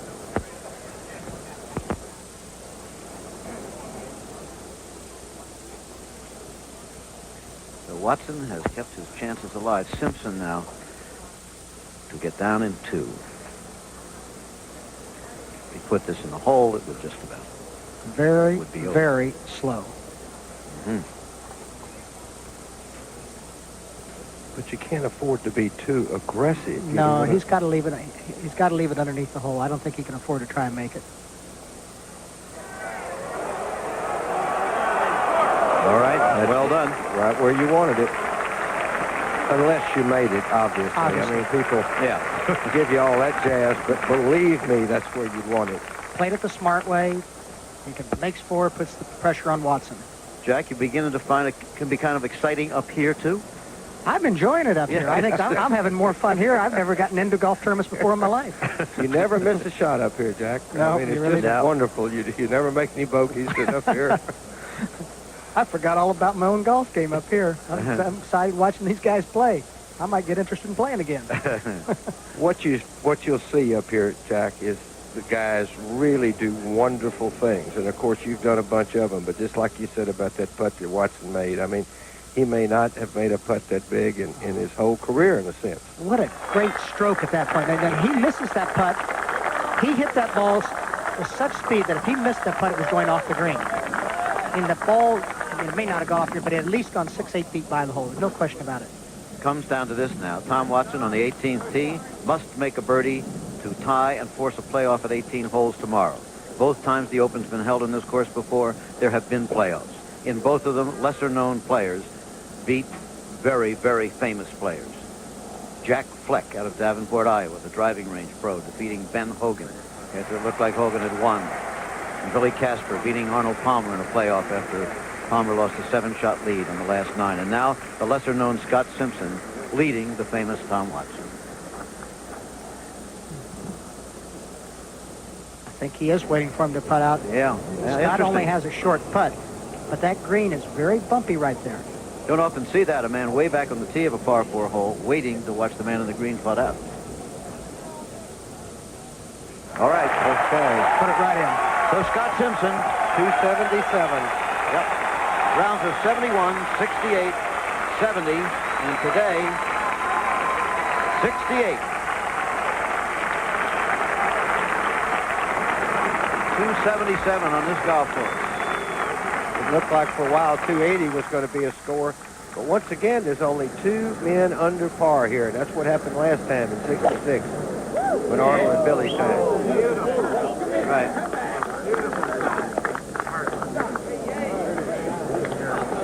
Couldn't be much better than that. Well, the other side of the fairway would have been a little better. A little better.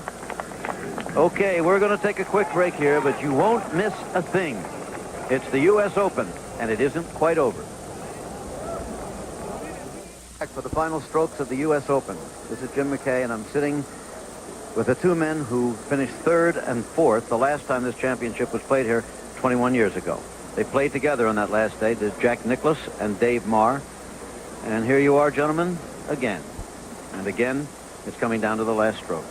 Well, I just felt it was going to be a great tournament at Olympic. It has been the other 2 times, and it was exciting for me. And I think Jack's getting a little excitement up here himself. I think it's terrific. I'm just really enjoying it. Tom Watson chant birdie to win or birdie to tie, and he has deserved, either one of them deserved to win this golf tournament. They both played well enough.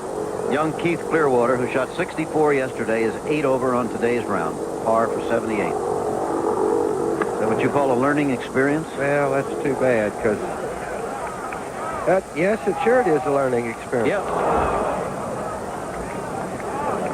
It's only his 2nd U.S. Open. But now, Here come the Cardinal fans. Or what do they call it? It used to be the Indians. Yeah, now I the think Cardinals. it's Cardinals mostly. It's the Cardinals now, yeah. Stanford University Cardinals.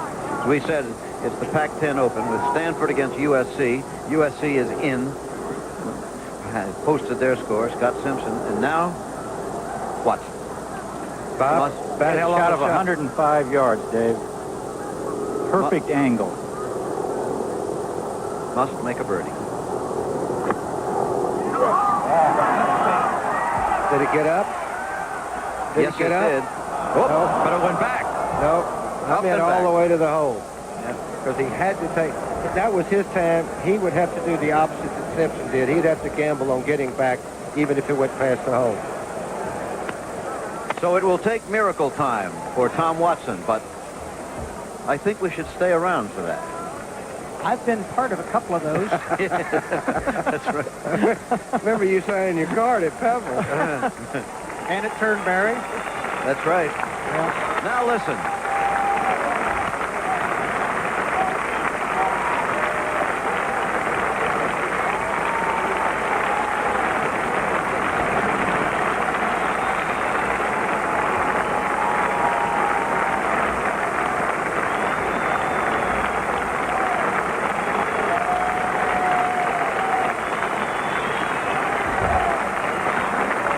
A whole crowd of more than 25,000 gathered around the 18th green and fairway now.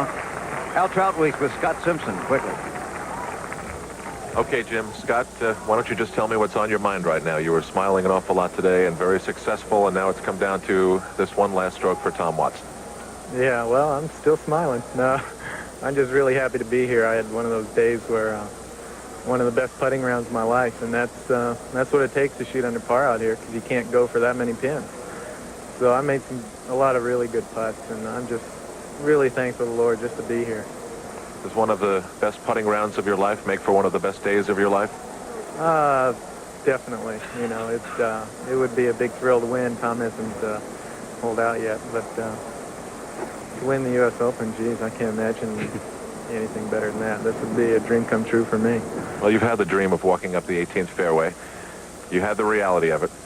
Now together we'll watch Tom Watson. Jim? Tom, who almost always, when he's off the putting surface, leaves the flagstick in.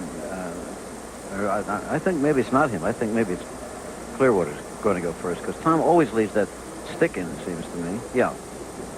Well, Keith ought to go first, really, because Yeah. if Tom did happen to make this, for which the odds are that he won't, and this place would be pandemonium, I don't think Keith would even get to finish, maybe.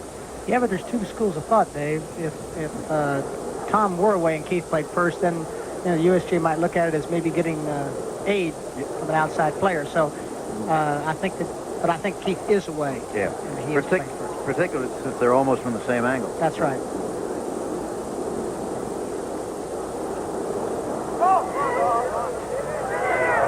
So that Tom may have gotten a little information from that putt, which is okay, since the other guy was away. That's correct. But now, Keith Clearwater still has distinguished himself. A tough last round. You're going to hear a lot more from that young man. Oh, boy, he's a good-looking player. First year on tour. Well, you can imagine yesterday when he played, and he shot 64, and then he got up there, and he had a long time to wait, what I'm saying, between rounds.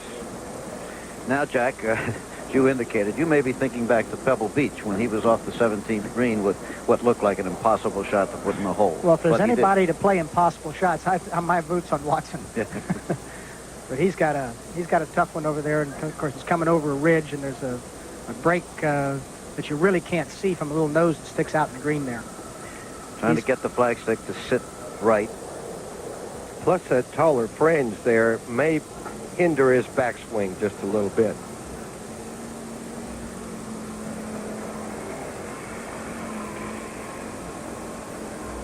I don't think I've ever seen Tom take out the flagstick when he's off the green. Many of Well, the it's fellows worked do. for him very well in Yeah. the past years not to. That's right. Hit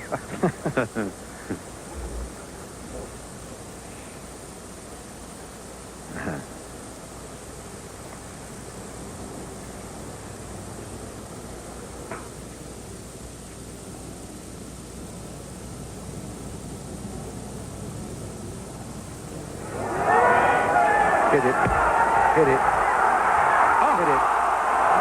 Nice putt. Great putt. 3 inches from a tie. It's over. Al Trautwig.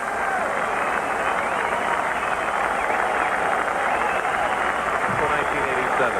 Scott, now with the pressure finally all off, tell me what it is like for you, having worked for 9 years on the tour and struggled for many, many moments, to now have golf's grandest championship.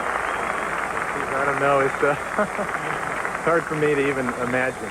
You know, I've always wondered whether I'd be good enough to win something like this. And, you know, my number one reason for playing the tour was just to make a living for my family. And win something like this is just a dream come true. I mean, it's going to be a long time before it really sinks in.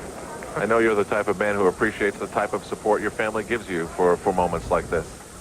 Yeah, I got my wife just over here somewhere, and be ready to give her a hug and a kiss, that's for sure.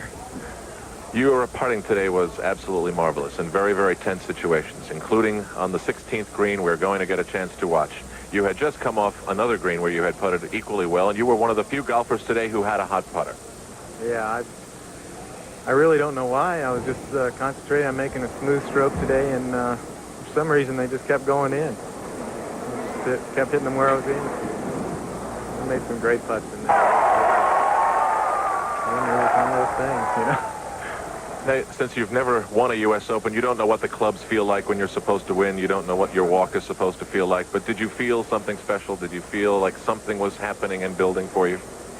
Yeah, it was tremendously exciting, to say the least. The fans were going crazy on every hole, cheering for, you know, I could hear them cheering for Tom in back of me and cheering for me. And, you know, I didn't look at the leaderboard till the 17th hole because I didn't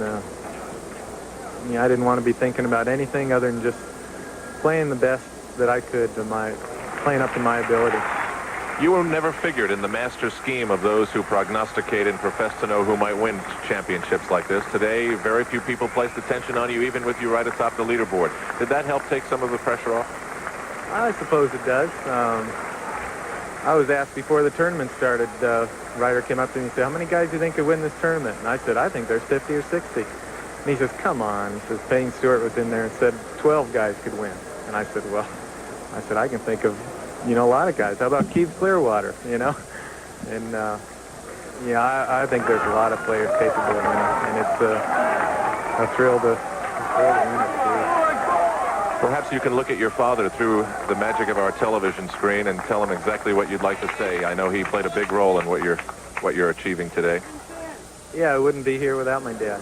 And he enabled me to start golf, and I was really blessed to just be able to play golf. A lot of people aren't so lucky, and I just love the game, and just tell my dad I love him. I really do. In the 4 days that this whole tournament took place, did you communicate with him? Did he tell you how proud he was? Actually, I didn't. I talked to my mom, and my dad was playing. He probably would have been up here, but he's playing trumpet in a couple jobs this weekend, and he told me, he said, you know, this course should be built for your game. So I'm sure I'll probably be talking to him tonight a little bit. And in 4 days, you never once thought of the money you would win? No, I didn't. I've been really fortunate to have my best year ever so far. So, you know, the money isn't the big problem right now, so it takes a little bit of pressure off. And I was just, the last 2 weeks, this is my 6th week in a row, and the last 2 weeks, I found myself getting upset and angry at times when things didn't go my way. And so my only goal this week really was to, you know, just live up to the way the Lord says to get out there and play golf, which would be just do your best and accept whatever the result was. And so I was really content this week to just do my best, and I never lost my patience, never got upset once, which, you know, is the real key for me to a tournament like this, where you're going to get bad breaks and bad lies and things. Scott, congratulations. Thanks. Okay. So in the Back to you, Jim McKay. In the golden sunlight of California, there's his wife, Cheryl.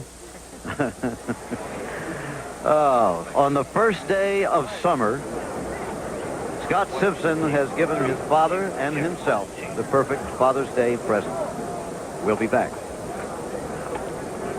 And 80s. That's in reverse of what opens usually are. In the first 2 days, you'll have unknowns up there, and they fade away, and then the old pros take over. It happened in reverse here at Olympic this year. And on the third round, on Saturday, some unknowns or relatively unknowns came along. Mark Wiebe and Keith Clearwater, and then Scott Simpson tiptoed his way in here. And today, Scott Simpson won it. He did not, no other person lost it. Scott Simpson won it. And I think the real winner, aside from him, has been the Olympic course, which brought out the best in these players. We saw shot making this week that was absolutely superb. And it's hoped, at least here, that the USGA will come back here in a shorter time than 21 years for the next USGA in San Francisco. It was a terrific Open. We hope you enjoyed it. Jim? Thank you, Jack. Well, you might say that lightning struck Tom Watson here, but let it be remembered very clearly that Scott Simpson won this golf tournament. He birdied the 15th hole. He birdied the 16th hole. He did exactly what he had to win it. There was no backing into the U.S. Open Championship this year. It's been a wonderful week here in San Francisco. This ABC Sports exclusive has been brought to you by the people of Rockwell International, where science gets down to business.